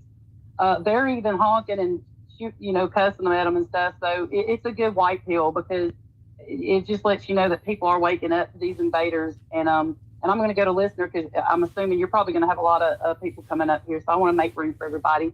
God bless, and America first. Y'all have a great day. All right. Yeah. Thanks, Colonel. If you want to talk about your ancestors in America, you can do that as well. Yeah. No. No, it's okay. It's okay. Thank you. We don't talk about him in the family. He's like, I asked my mom, and we don't talk about him much. We're kind of an embarrassment. No, I mean, this is the thing, though. Everybody has great history in America, and I don't think it's embarrassing at all to know who your ancestors were. What they founded, what kind of, what they built in America. It's important to be proud of your history, no matter what side of any aisle they were on. I wholeheartedly agree with that. Okay, well, as long as I can keep staying on here and nobody hates me, my great granddaddy was Alexander Hamilton. He's on my mom's side, and we got Papa Hamilton. I remember when I was 9, and he talked about Alexander Hamilton. He was like what they call him now, a boomer. Well, he's an older guy now. I don't know what they called him before then, but yeah, he and my mom and everybody were talking about it at a family reunion. And I was like 9. I didn't care. I was playing with Barbies, and then we all started talking about him. And I said, God, I'm going to ask my mom. And I asked her, and she said, oh, yeah. We don't talk about him that much, because it's just been hundreds of years. And my Papa Hamilton, we called him Papa. He looks just like Alexander Hamilton. It's crazy. And a lot of them say that a lot of the girls, like me and the cousins, we have his lips and his little creases on his mouth. I mean, it's crazy. It's weird. But it was a little embarrassing, because he was a Jew sympathizer, and yeah, it was a little embarrassing for me. So thanks for that, General. I appreciate it. Well, no, I mean, this is the thing. He was the first. He was the first head of the Treasury. He wanted a bigger influx of capital. He had his own. He had his own vision, and he was willing to stand up for it, to the point where he was willing to have a duel and go out. I mean, he had the nutsack to go out there and have a duel over the things that he believed in. So it's not like the guy was some coward or anything along those lines. But what's interesting, is I'm a direct descendant of William Van Ness, who was the second in that duel that took him out. So we all go back to the founding of the nation, and it's important for everybody to recognize that. It's our history. It's important to know and talk about. I don't see there's any shame in that. His view was he wanted to work with the banks and bring in more capital. That was his position. But he was willing to, he didn't sit in Congress and try to have an argument over it. He was willing to go toe to toe, with a duel. Takes a lot of balls. So it's important to know the history, and even him, he had the balls to do it. He wasn't a coward, I'll put it that way. And that's something that even like the Hitler sympathizer guys, would Hitler have the nutsack to go out and have a duel? No way in hell. But our founding fathers would. That's the type of men they were, and they were willing to have conversations, and they were willing to put their life on the line and for things that they believed in. And it's important to recognize that, even if you disagree with some of the positions that they had. So I don't see any shame in that. Yeah.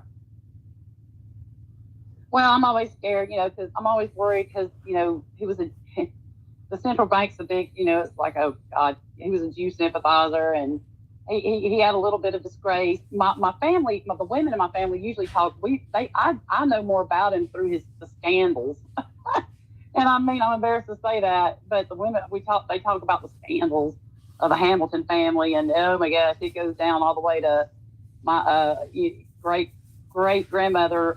Her husband, she had remarried or something, and he built a law library in Alabama, University of Alabama. And I've always been the black sheep. You know, all my cousins, and I guess I'm gonna give a little personal information, but all my cousins, they're well off, and they're real educated, and they do a lot of good things. And here I am, the truck driver, the cussing, drinking beer, chain smoking truck driver. So, and I forgot to ask my mom how our family ended up in Alabama anyway. So, but I'll find that out and privately tell you. But I honestly don't know how we ended up here. I think my papa, he was a big, some kind of manager or something at U.S. Steel, and their family came down here, or his granddaddy came down here and started building it or something back in the around World War I or World War II. So yeah, it's kind of interesting, I guess. It's just the scandals, and that's growing up with it. That's all I know about him. It's the scandals, the affair he had, and the Jew sympathizing, and the Central Bank, and the New York Post. It's a little embarrassing to me. But you're right. You're 100% right. And I'm going to yield. I'll go down to listener. I appreciate y'all. Thank you. Yeah, thanks for coming up and sharing this. Yeah. And again, guys, I mean, our forefathers put their life on the line. Like, we fought each other, we disagreed, we pushed back. It's a great history, regardless of what side. We had a lot of people from the Union fighting the Confederates, and we were killing each other, and we're still here. And we got guys on the panel that are from the North and from the South, and it's just our history, and it's important to recognize the history and speak about it, because people need to hear these types of conversations without chimping out and going after each other and try to demonize our history and things like that. It's more important to openly speak about these and talk about our history, so that the youth can learn what our forefathers went through and how far they were willing to go for their views. That whether you agree with Hamilton or not, at least he had the balls to go out there and put his life on the line for the views that he demanded or agreed with. He had reasons for wanting to have that central banking system. It didn't work out for him, but he put his life on the line for it. So it's respectable. At least he had the balls to go out there and actually fight for what he believed in. But Twiddle, go ahead, jump in there. Hey, thanks again, guys. I wanted to go back a little bit to some of that news that we were talking about earlier, with Trump designating Antifa as a terrorist organization. I also see that a few other places, specifically in the EU, have done it. I think it was Hungary and the Netherlands. And I was just wondering your guys' take on that, because we designated the cartels as a terrorist organization, ISIS, among other ones. But what do you think is going to happen with them declaring Antifa as a terrorist organization? I just wanted your take on that, because you have Nancy Mace coming out and saying now that not only does she support the Antifa as a terrorist organization, but also designating the Muslim Brotherhood as one. And just ties into what he said about Ilhan Omar. Rashida Tlaib came out and was touting off a whole bunch of stuff earlier too. So I was just kind of curious as to your take on that.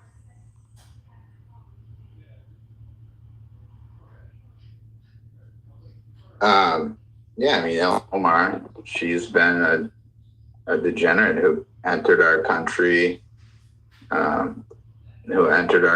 illegally, to bring her. I mean, she was having sex with her brothers in order to get him citizenship in America. It's immigration fraud, and she shouldn't be up there in Congress. She was put into Congress by the deep state, and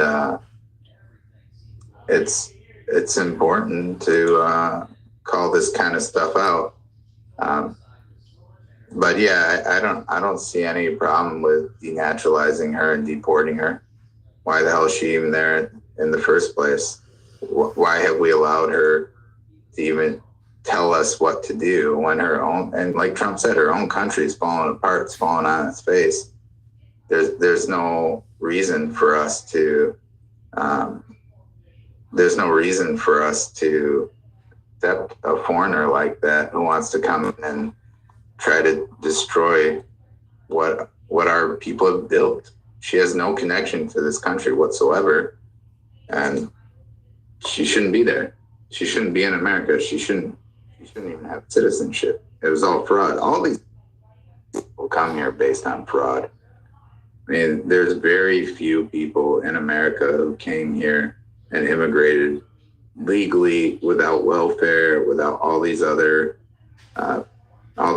handouts and nonsense. So a bunch of it is fraud. They lie, like Ilhan Omar. I did put that post up there. Right now, Speaker Johnson, he's saying freedom of speech does not mean freedom from consequences or depraved behavior. Well, depraved behavior is not speech. So saying something is different than actual actions, right? So if somebody goes out and says something stupid, that's not the same as going out and actually doing violence or, committing an act.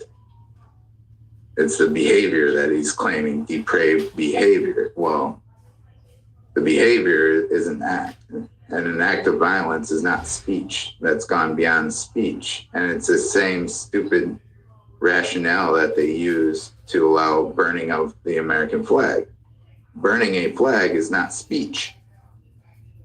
If you don't have enough common sense to realize that, and we're talking about the founding fathers here and all our forefathers, it was illegal to burn the American flag all the way up until the late 80s, when they decided to change definitions of everything and say, oh, well, it's freedom of expression. Well, expression is not speech. It's not covered under the First Amendment. There's a difference between speech and actions. And this is the problem, where these people conflate it to pass retarded nonsense and get away. If our forefathers viewed it as speech, they wouldn't have made laws against burning the American flag, right? This is basic logic. 1 + 1 = 2. If they viewed burning the American flag as covered by the freedom of speech, they never would have put laws on the books criminalizing the burning of the American flag. And they did. There were laws on the books criminalizing burning of the American flag. And you have Scalia, this woke retard, who came in and said, well, this definition, we're just gonna call it something else. And this is the part where people are stupid, right? They can't use their mental faculties. I mean, you even have guys like Thomas Massey saying, well, no, burning the flag is free speech. Like, no, it's not. If you bought into that retarded nonsense, you're cooked. And same thing like Speaker Johnson stating up here in the jumbo. It's up there. You guys can see it. It's not freedom of consequences for depraved behavior. Well, yeah, behavior is an act. And is it an act of violence or is it a criminal act? That's different than speech. It's not the same thing. And they can't separate those two, because if they separate those two, then they lost. This is the trick that they play. They try to connect behavior or actions with speech. And that's how they get away with coming after our First Amendment. Hate speech. There's no such thing as hate speech. there's actions that are criminal, and those actions, physical actions, not speech, physical actions are criminal, yes, and they can be prosecuted, and they should be to the fullest extent of the law. However, speech are not actions. Porn is not freedom of speech. Burning the American flag is not freedom of speech.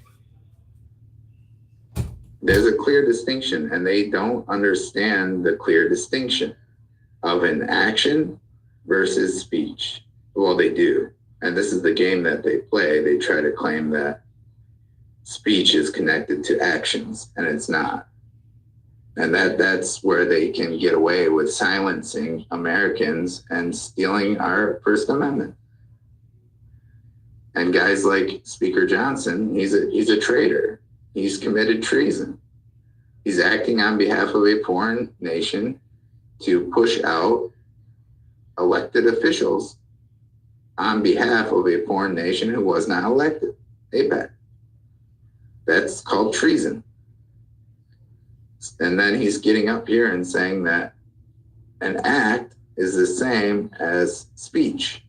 It's not the same. But look at their statements. Listen to them carefully. That's what we do. That's what our team does.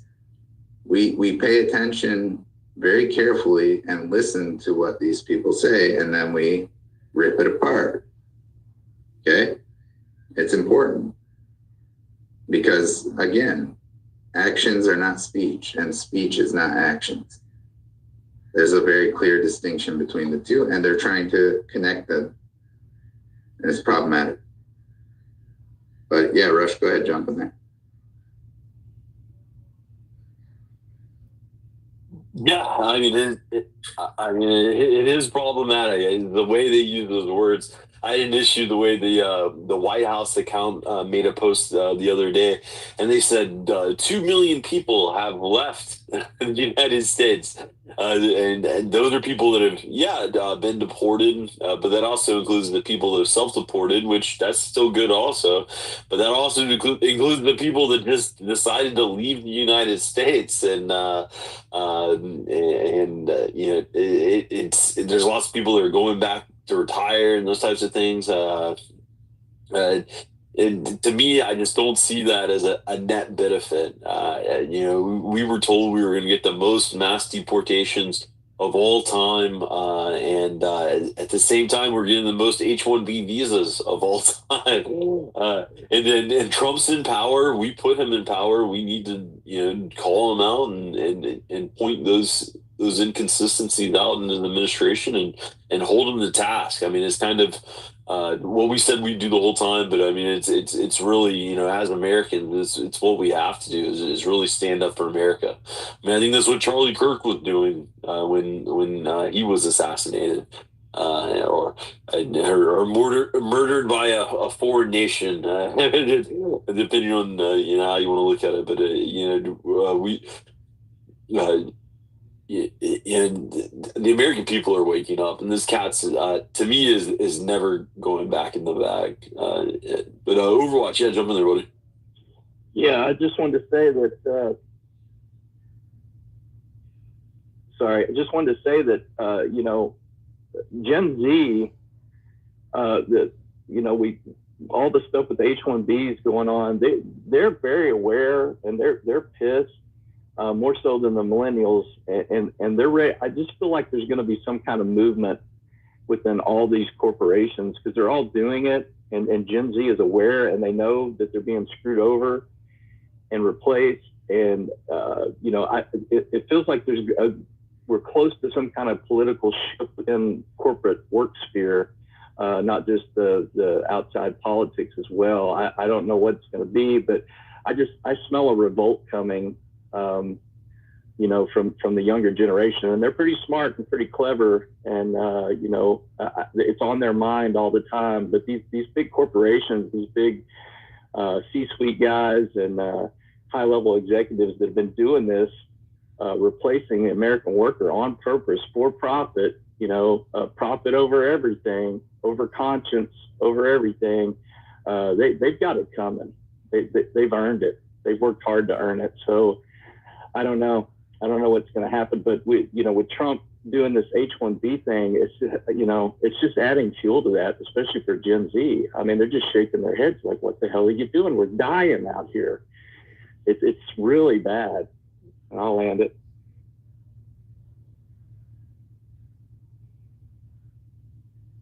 Yeah, I mean, the next generation is calling for action, and Trump said he was going to give us action. And he recently went over to the UK and was petitioning Starmer to get the military involved in helping the legal migration crisis that they're facing in the UK. And Starmer refused to do that. I mean, but Trump, why aren't we getting the military involved? I mean, you invoked the 1798 Alien Enemies Act. Why aren't we getting the military involved here in America in order to get the illegal invaders out of our country? It's or maybe that's signaling to something that's hopefully coming in the future as far as getting the illegal invaders out. Well, yeah, but a news story in New York, they just had 11 New York city officials that went down to the local ICE detainment facility and tried to release the prisoners, and so the police arrested all 11 of those New York officials. It's pretty funny. Well, there's nothing, back to what General was saying about Ilhan Omar, there's nothing preventing ICE from arresting her right this minute, in my mind, unless I'm just legally ignorant. We have all the evidence. We have all the documents. The public has the documents. ICE has the documents. She should be immediately arrested and detained by ICE and quickly adjudicated, and her ass should be deported. It's just blatant in our face disregard for the rule of law every day. Yeah, it's gone out of control.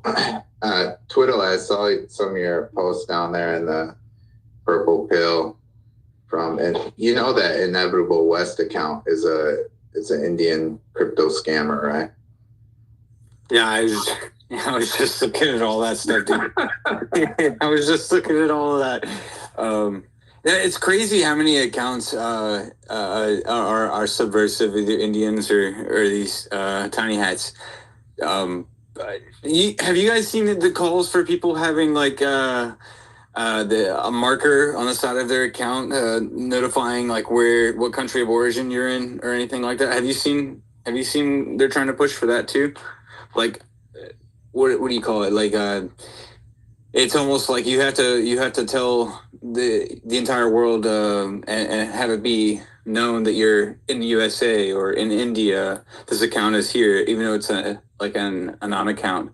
But no, I'm looking at that, General, and I need to do some cleaning up. Maybe I came in here late. The only reason I joined X is because I kept on getting censored on like all these other social media sites when I really was like getting fed up with the noticing, I guess is the easiest way to put that.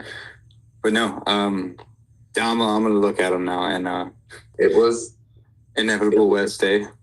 It was Lord Miles, in fact, who was the one who actually exposed him, and now they're saying Lord Miles is dead, which I don't believe it for a second.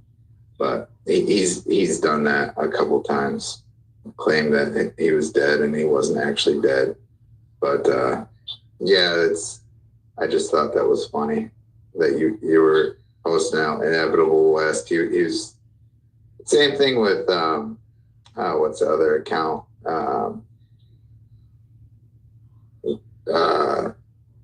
Radio Genoa or whatever. The guy he's got me blocked because he kept saying we white people, and he's not. He's from Cambodia, and I just called him out. Like, stop lying to people. You know, if you want to post your content, no problem. Like, go do what you're gonna do, but don't lie to people and try to steal our identity while you're running around posting things and doing it in our name. Do it in your own name. Do it for your own. Show people who you really are. Don't try to act like you're one of us. I'm so sick of that. There's so many accounts that are doing that. It's just gone so out of control at this point. They need to be called out. We're sick of having our identity stolen. And that's the whole thing. Like, they do it, the corporations do it. I bring it up all the time, but they bring all these illegals to work in the corporations, and they say, oh, it's American made. And then the product is a piece of garbage. And people are saying, well, Americans can't build shit. And yeah, well, it's not built by Americans. It's built by Juan Cholo or Ding Dong Jeet or whatever the hell. You know, they're not Americans. They're just stealing our identity, claiming it's Americans, and pushing us onto welfare and pushing us out of the job market while they do it, while they steal our identity. It's like the ultimate Indian scam, right? So that's what they do. Yeah, go ahead, Tosh. No, I mean, I couldn't agree more. I got to do more vetting. I guess I'm in my emotions when I see things. But yeah, this inevitable West guy, it says on his profile, it says, defender of Western values and culture, Jesus Christ is King, covering Europe and the U.S. with a it's not Orthodox or Catholic cross, it's just regular evangelical cross. But to your point, General, I definitely think that we need to watch. We really need to watch out who we follow, and I forgot the second thing I was going to say. I just saw that some of these accounts do share some stuff that's rather relative, but I also noticed that some of them basically just steal content from other people. They're just on here 24/7, trying to get ahead of the game. But no, you're right. For the life of me, I wish I could remember my second point. But that's all right. But I'll drop. I'll pass the mic. Go ahead, Rush. Well, I mean, it's unstoppable, the awakening of Western civilization, us, waking up to these things. I mean, so it makes complete sense that they'll curtail and people are just jumping on the bandwagon as far as it monetarily wise. But other people are jumping on the bandwagon to subvert and control. I mean, I wholeheartedly believe, Donald Trump has controlled opposition. I think Tommy Robinson is controlled opposition over in the UK. I mean, when you call out all these nationalist positions, but then yet don't have them for Sikhs and Hindus. Donald Trump's kind of the same way. He calls out all these nationalist positions, but doesn't have them when it comes to Indians or H-1B visas or green cards to the back of every diploma. It is this controlled opposition that they shove in front of us, and I think there's accounts that are like that, but I think a lot of those people, I said it, it's monetary gain that they're going after. But it looks like a TikTok deal might be finalizing today, so they're forcing China, which the CCP owns the company in China, forcing them to sell that company to not to the United States of America, but to a United States-backed investment firm. I guess it's going to keep TikTok live.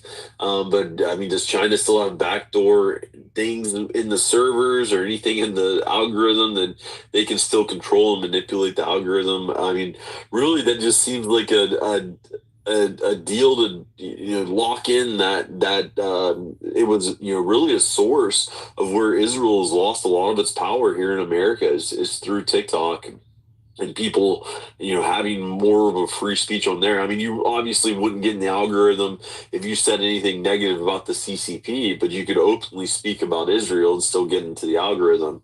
Like you used to be able to here on X. I am seeing more and more things change in the algorithm here on X.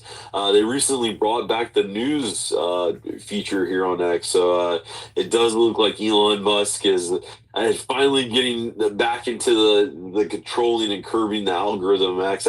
I think the freedom of speech that we had here on X, for the past year and a half, I think it was completely by accident. I think, Elon Musk got the funding from his Saudi investors to buy X. He bought it. They wiped out the algorithm because it was completely biased and curtailed and full of propaganda. He knew that, wiped out the algorithm, and this is what we've been left with. And now they're slowly piecing together piece after piece, putting that control back into the algorithm. So it is pretty a little blackpilling to see that. And so we have to spread the word and get out there as much as possible.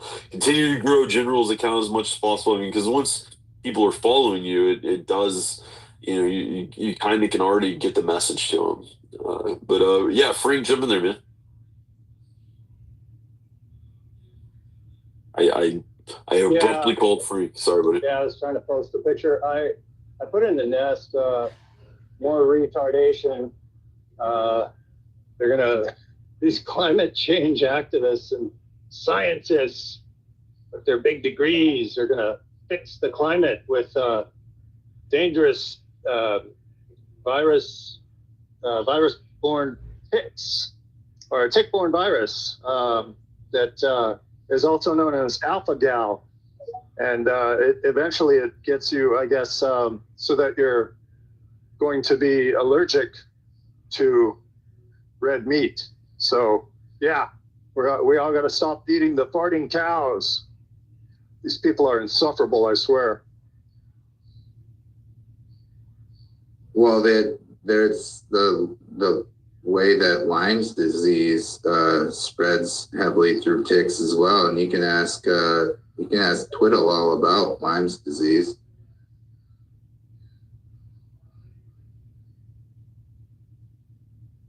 Yeah, I thought about Twiddle immediately, and Plum Island. Yeah, alpha-gal is different. It's a tick-borne illness, but it's different. It's different than Lyme. It's a whole other thing. I don't have that, thank God. But what I do have is completely changed my life in the last 3 months. I hate this shit. I can't stand it. I couldn't even go to work today. It's just weird. And then like stress and cortisol, all that stuff plays a part too. I'm extremely stressed, not only with the stuff that I'm into and following online, but like the stuff that I'm dealing with, like my housing situation and my family hating each other. Like my stepdad the other day was happy that Charlie Kirk died, which I was like, I have lost all respect for you, dude. Like you're lucky you're married to my mother. Otherwise I would just beat your ass. I don't know what I'm gonna do. Like I do a labor job. All right, I love Twiddle and all, but that's kind of boring. Let's go check out Trillion Space. Rommersberg, sounds pretty Jewish to me, was appointed the president of this small school, and he signed an exchange agreement with Soviet Russia and China, Hong Kong, Taiwan, and Germany. And in this short amount of time, in 91 to 2002, the student enrollment skyrocketed per year from 8,700 students to 23,000 enrolled by 2002. So they were bringing in a lot of, so 91 would have been after the Berlin Wall fell, and bringing in a lot of, former communist countries. I don't know what kind of Russians, I wonder. But anyways, by 93, they established a 5-year consortium agreement between UVSC, what it used to be called, and the Kiev College of Hotel Management in Ukraine. And it became the first institution in the U.S. to receive accreditation programs offered in the former Soviet Union by 1994. So by 2009, you get a new president, and it gets all woke. It gets like DEI, LGBTQ, Women's Success Center, Center for Global and Intercultural Engagement. And they also buy a shitload more land, 250 acres at a vineyard, and 12 other buildings. I don't know if the 12 buildings are what we've seen, or what. There's probably maybe another campus that's nearby, but it's in Payson. Anyways, but by 2016, you have basically, they're expanding a bit more, and then a new. Sean, this is really good, but we have to try to win. Like you've been talking for like 20 minutes. I understand, but like let's make a point and let people talk. I'm getting to the point of it. Please. That basically what I'm getting at is that the president that is now, she's an Asian lady from Philippines, and yeah, she's Mormon, Brigham Young University, 86, but she has a bachelor's, a master's, PhD, all in Soviet studies, and then her resume is totally insane. And she was a senior consultant to the United Institute of Peace, and she brokered a peace agreement between the Islamic Liberation Front and Philippines or whatever. Then she was the director of research at AIG Global Investment, which is huge. Then she worked at the Carnegie Corporation on nuclear nonproliferation and democratization, blah, blah, blah. But then she was appointed to the Moscow office, heading the Harvard Kennedy School, and she worked with. Do you want the one to get like our feedback on something like that? I know, Sean. The thing is, just like please post a thread, Sean. I understand, but like just post it. I understand, but like 20 minutes you going talk a through lot. every single Honestly, thing this morning is like. it's like the same subject. I understand. I beg you. Make a point of okay. The point I'm trying to make she's is in that Soviet studies. I understand, like, but she's also like embedded with Microsoft and also Singapore and all this other shit. Yes, in theory, she would be aligned with the Zionists, but I don't know. There's this school is like very strange. She's probably nothing. She's probably nothing. I'll tell you why. What they like to do is that I was part of a division that helped with this kind of stuff. What they like to do is they like to put people who actually have a lot of accolades in front of somebody, and that way, if you question them, they can cover it up. So she's probably legit. Yeah, I posted. Yeah. She did a presentation when she was like being like installed or whatever. She has like all her like little council of mentors, probably just a bunch of Mormons. I have pictures. If anybody knows who all those people are, that's great. But yeah, I mean. I don't think the school is all that special. I think it's someone with a lot to lose. If she were to ever discover what had happened there, she would be incentivized to keep quiet. That's pretty much, I think, it. I don't think she is like. I think that's I don't why think they she picked raised that her school. hand. Okay, Sean, but I don't think she like raised her hand and be like, "Oh, if you guys are looking to kill Charlie Kirk, do it at UVU. I'll make sure that like it's not that." Oh no! That's not what I was suggesting at all. I get it, saying, but Sean, this is the type of school to do it at. I know. Like but if they were going to, I mean, I don't know if how far in advance this was planned, or I don't know. I mean, the whole thing is just being given that they've literally introduced all these bills. They dropped the Epstein files. They managed to cut, get everybody talking about this. Sean, 9/11. we understand. It's like all of it. I know, all but of you're it came trying at the to. same time. Sean, it's we wild. understand. You're just trying to summarize all of this into like this is an epic clusterfuck.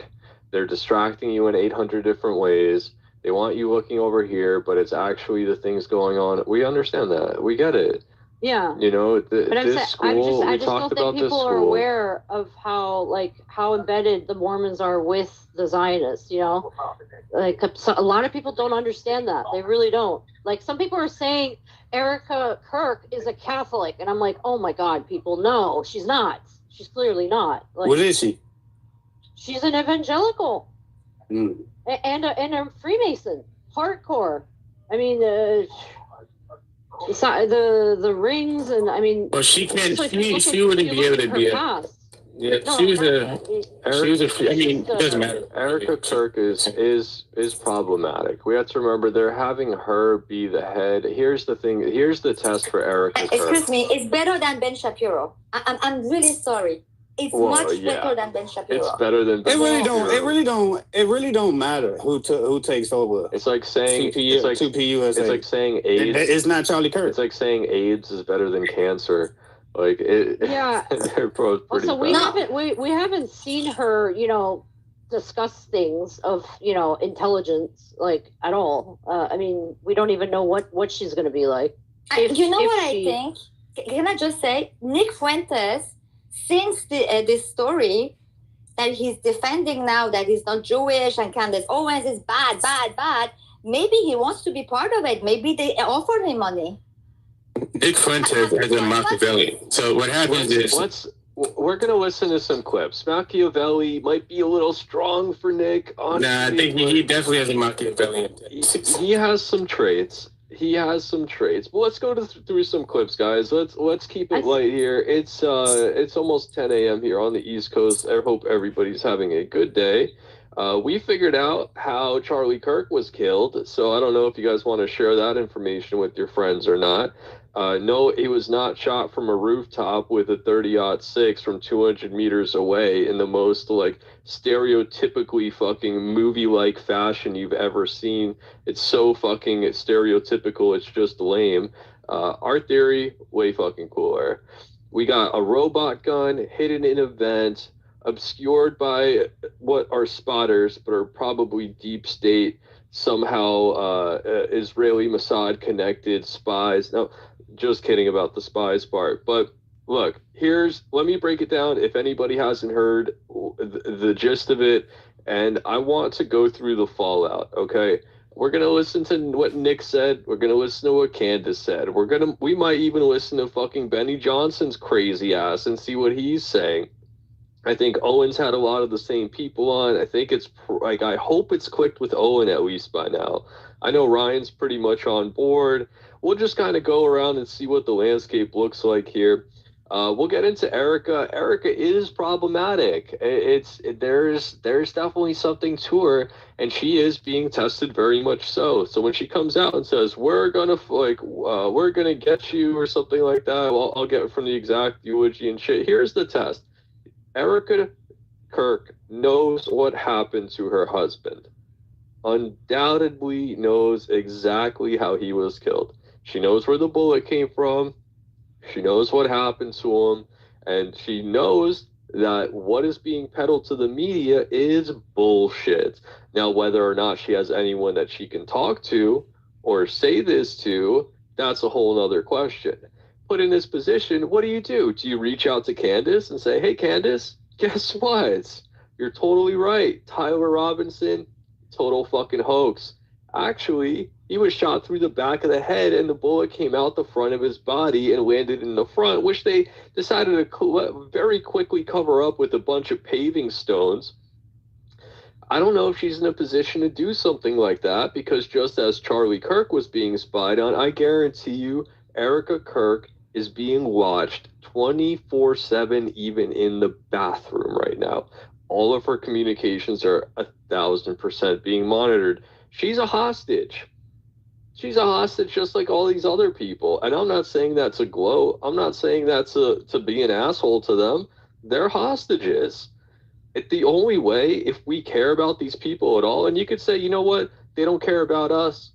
True. They probably don't care about us. But we got to change something here. We'll lose Nick. We'll lose Candace. We'll lose all these people. We'll hear from Ian Carroll, actually. I think Ian Carroll has a couple of...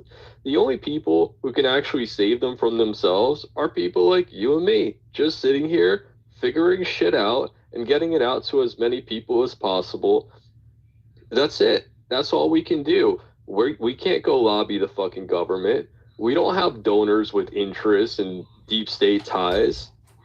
We just have each other and just spreading the word. That's literally it. So if you want to share the space, I encourage you to do so. If you want to follow us up here on the panel, I encourage you to do that too. But that's it, guys. We have two things. Either we get the resources or we get a coalition together. Unfortunately, with what Nick's been going through and his Groyper army and stuff, what he's asking to be done to the left will be exactly the same tidal forces that will be used to wash out the Groypers as well. And he knows that. And that's why he's being real quiet. Maybe he's letting us figure it out. Maybe he's letting us solve one, right? We can't be mad at them. We should still be understanding. But we also can't believe bullshit.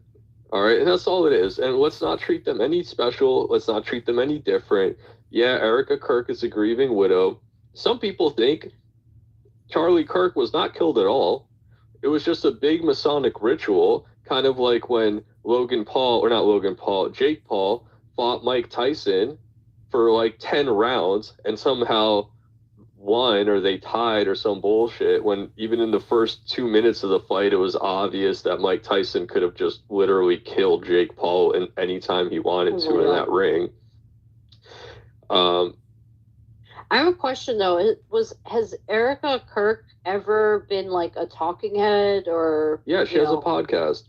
Oh, she does? So yeah, she evangelizes. She has a podcast. She's like, I mean, she's probably been groomed for this position as like a backup this entire time. She is 5 years older than Charlie. Okay, like I'm sure Charlie could have married a nice young girl who was simple, who didn't have a bunch of this weird shit going on, but because they normalized all of this Israel stuff for him, they don't understand the danger that it poses. Look at Pavel Durov. His girlfriend was a Mossad agent who actually sold him out and disappeared as soon as he was arrested. Wow, this is love. Oh yeah, that was in Paris. That was wild. Yeah, like she's there one day, gone the next, he's arrested, all this kind of crazy stuff. He's lucky that his company was so big and they decided to base it out of Dubai that he was able to get citizenship. One of the very few people on the planet was able to get citizenship in Dubai. Like, just like, you can count them on one hand. Like, Epstein was one, Pavel Durov is one, I think, not Romanov, that guy's fucking name, some Russian oligarch, but basically very, very few people are given citizenship there. And that probably saved them to some extent, honestly. But anyway, so let's see, with Erica, we'll get through Erica. But again, Erica's being tested right now. She's being watched. Candace said that she's in touch with her. We've had no developments on that whatsoever. I mean, like, this is the person to speak to. She's getting all these weird hints from with Lance Twiggs' parents and what the fuck's their name?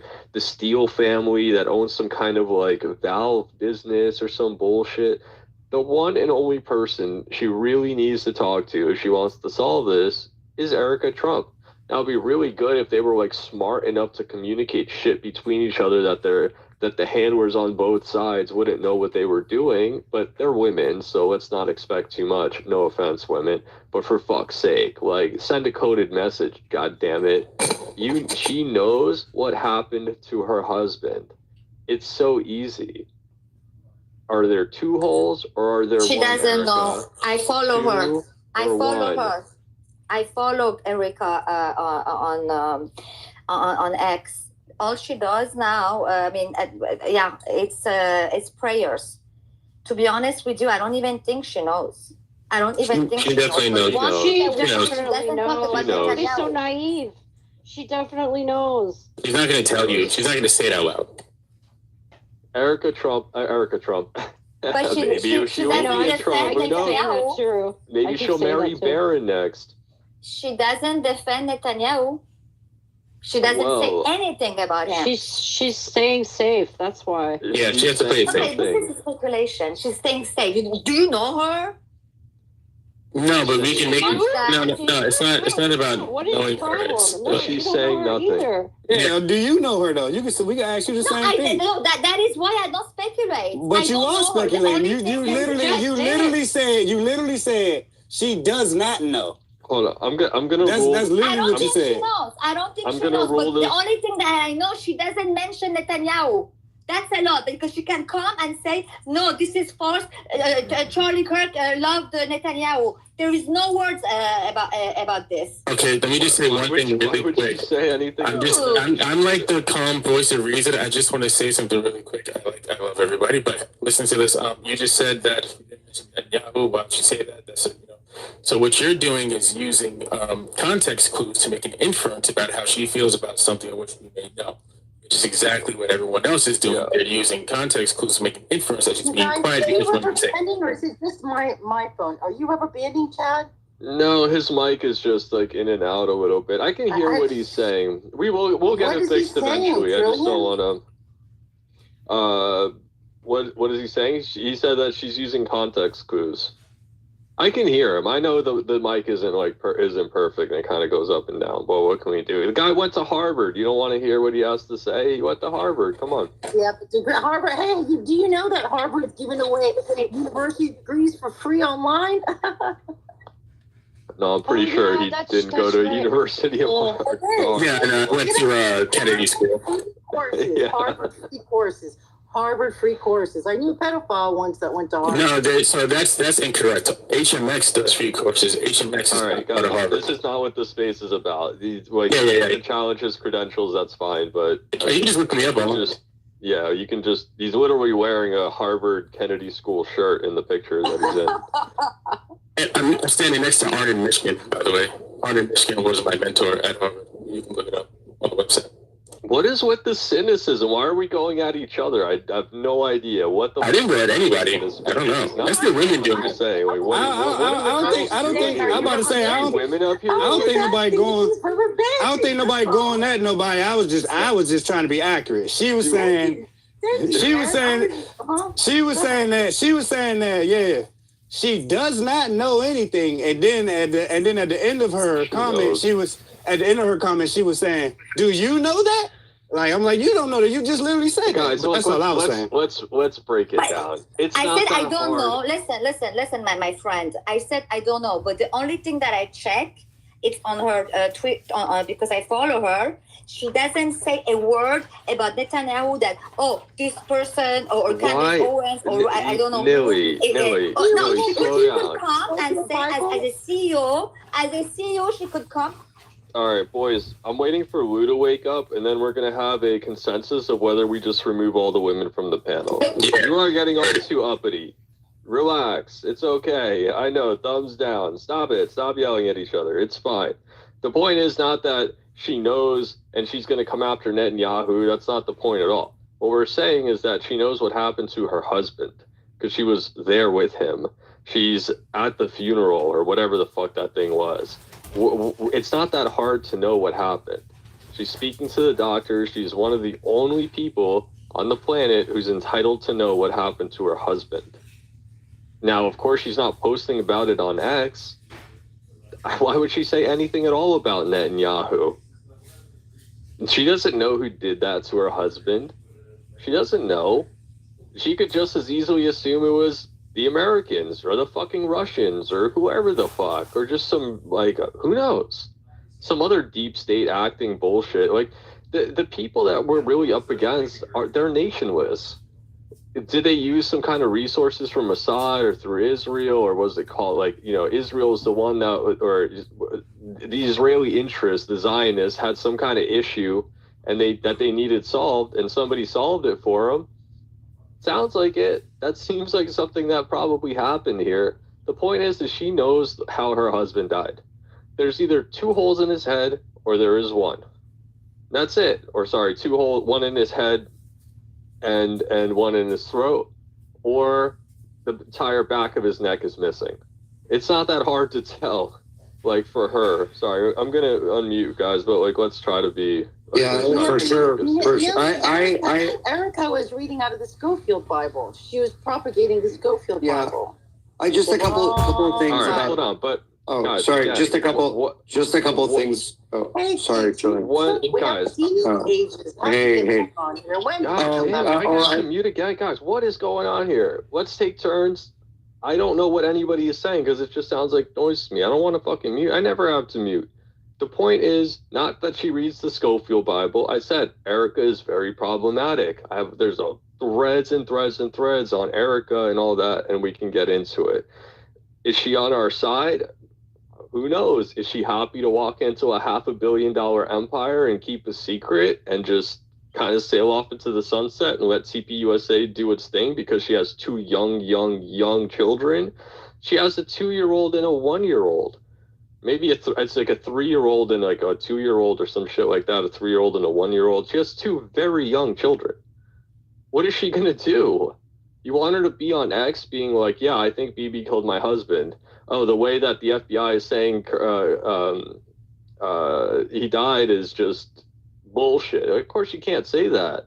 That's what I'm pointing out is she's being watched, she's being monitored, every communication that she has is definitely being recorded, transmitted, probably somewhere in Tel Aviv or wherever else.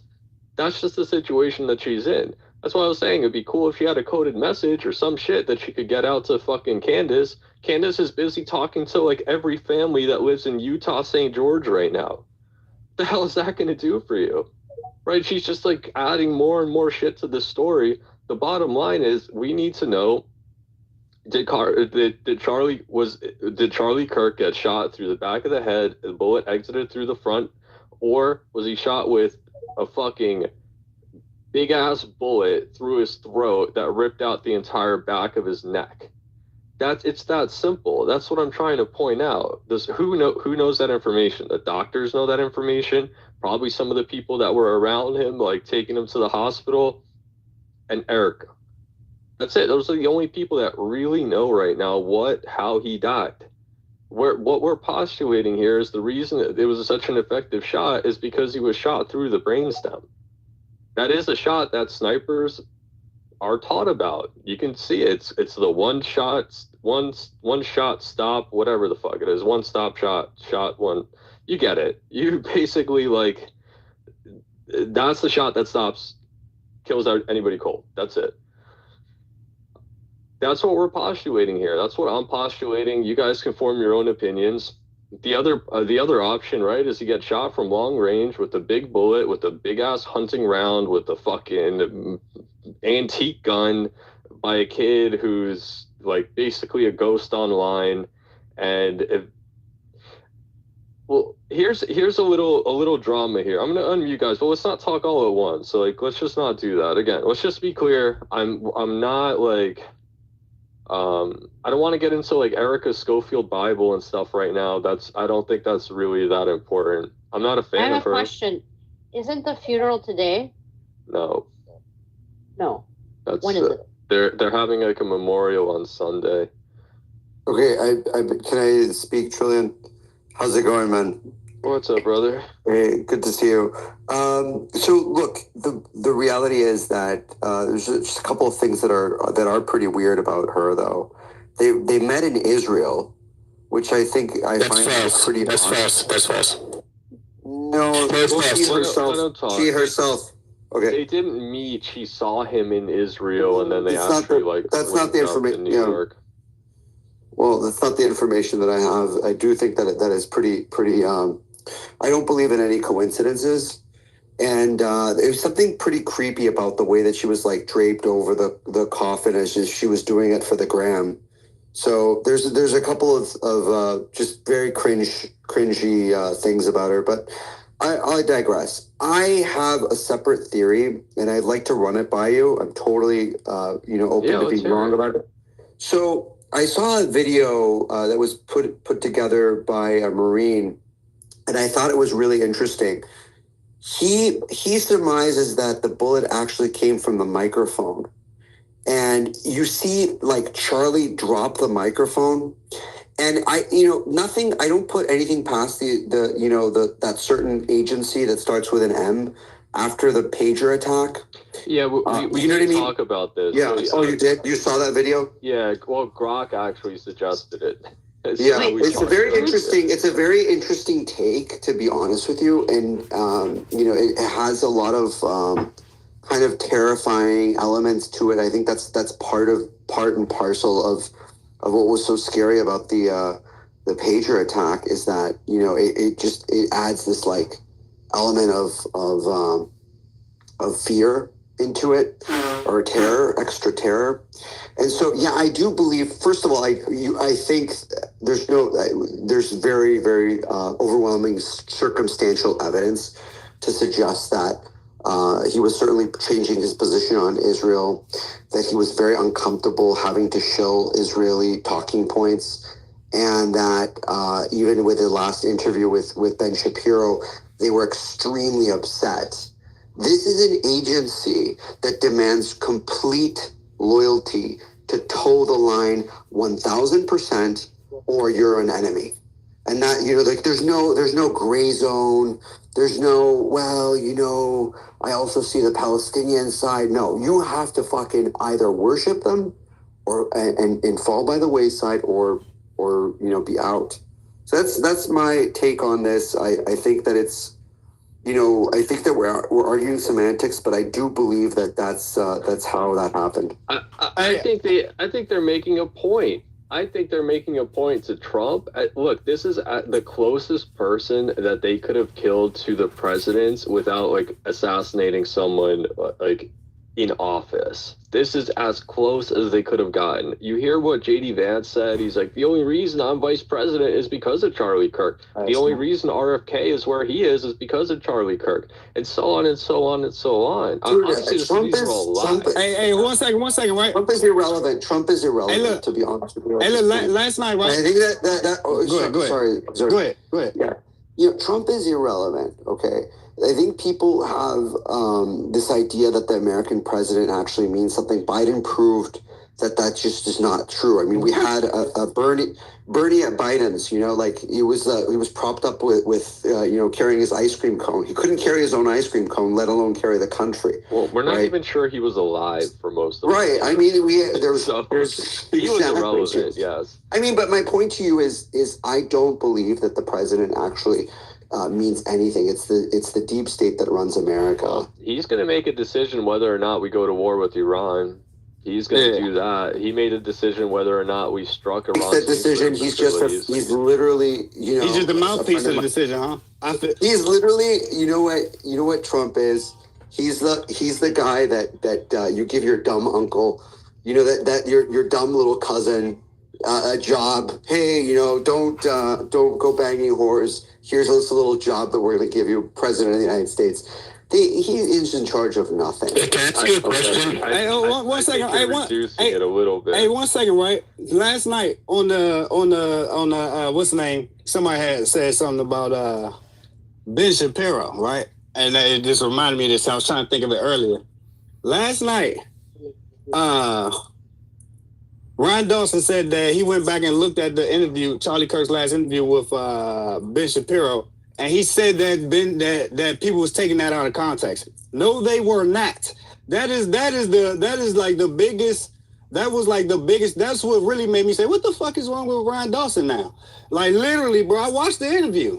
He literally was saying fucking, with the past couple of years, I've been kind of trained to ask uncomfortable questions. And then he straight up asked him about Israel. But Ryan Dawson was trying to make it seem like, no, he was saying something like, as if, what if? No, he was asking him straight up about Israel. I don't know. Actually, so Ryan was actually twisting the context himself. Exactly. That's what I'm saying, yeah. All right, guys, I got some shit to go do. I'll be on streaming a little later, back on Spaces when there's a good, interesting one on. A lot of times the ethnic American broadcast space, general space is pretty good. I could leave it running, but there really ain't just a couple of y'all in here. I'm gonna, like I said, I'm gonna go ahead and think I'm gonna shut it down for right now, and go take care of some stuff. All right, y'all have a good day. I'll be back on in probably a few hours.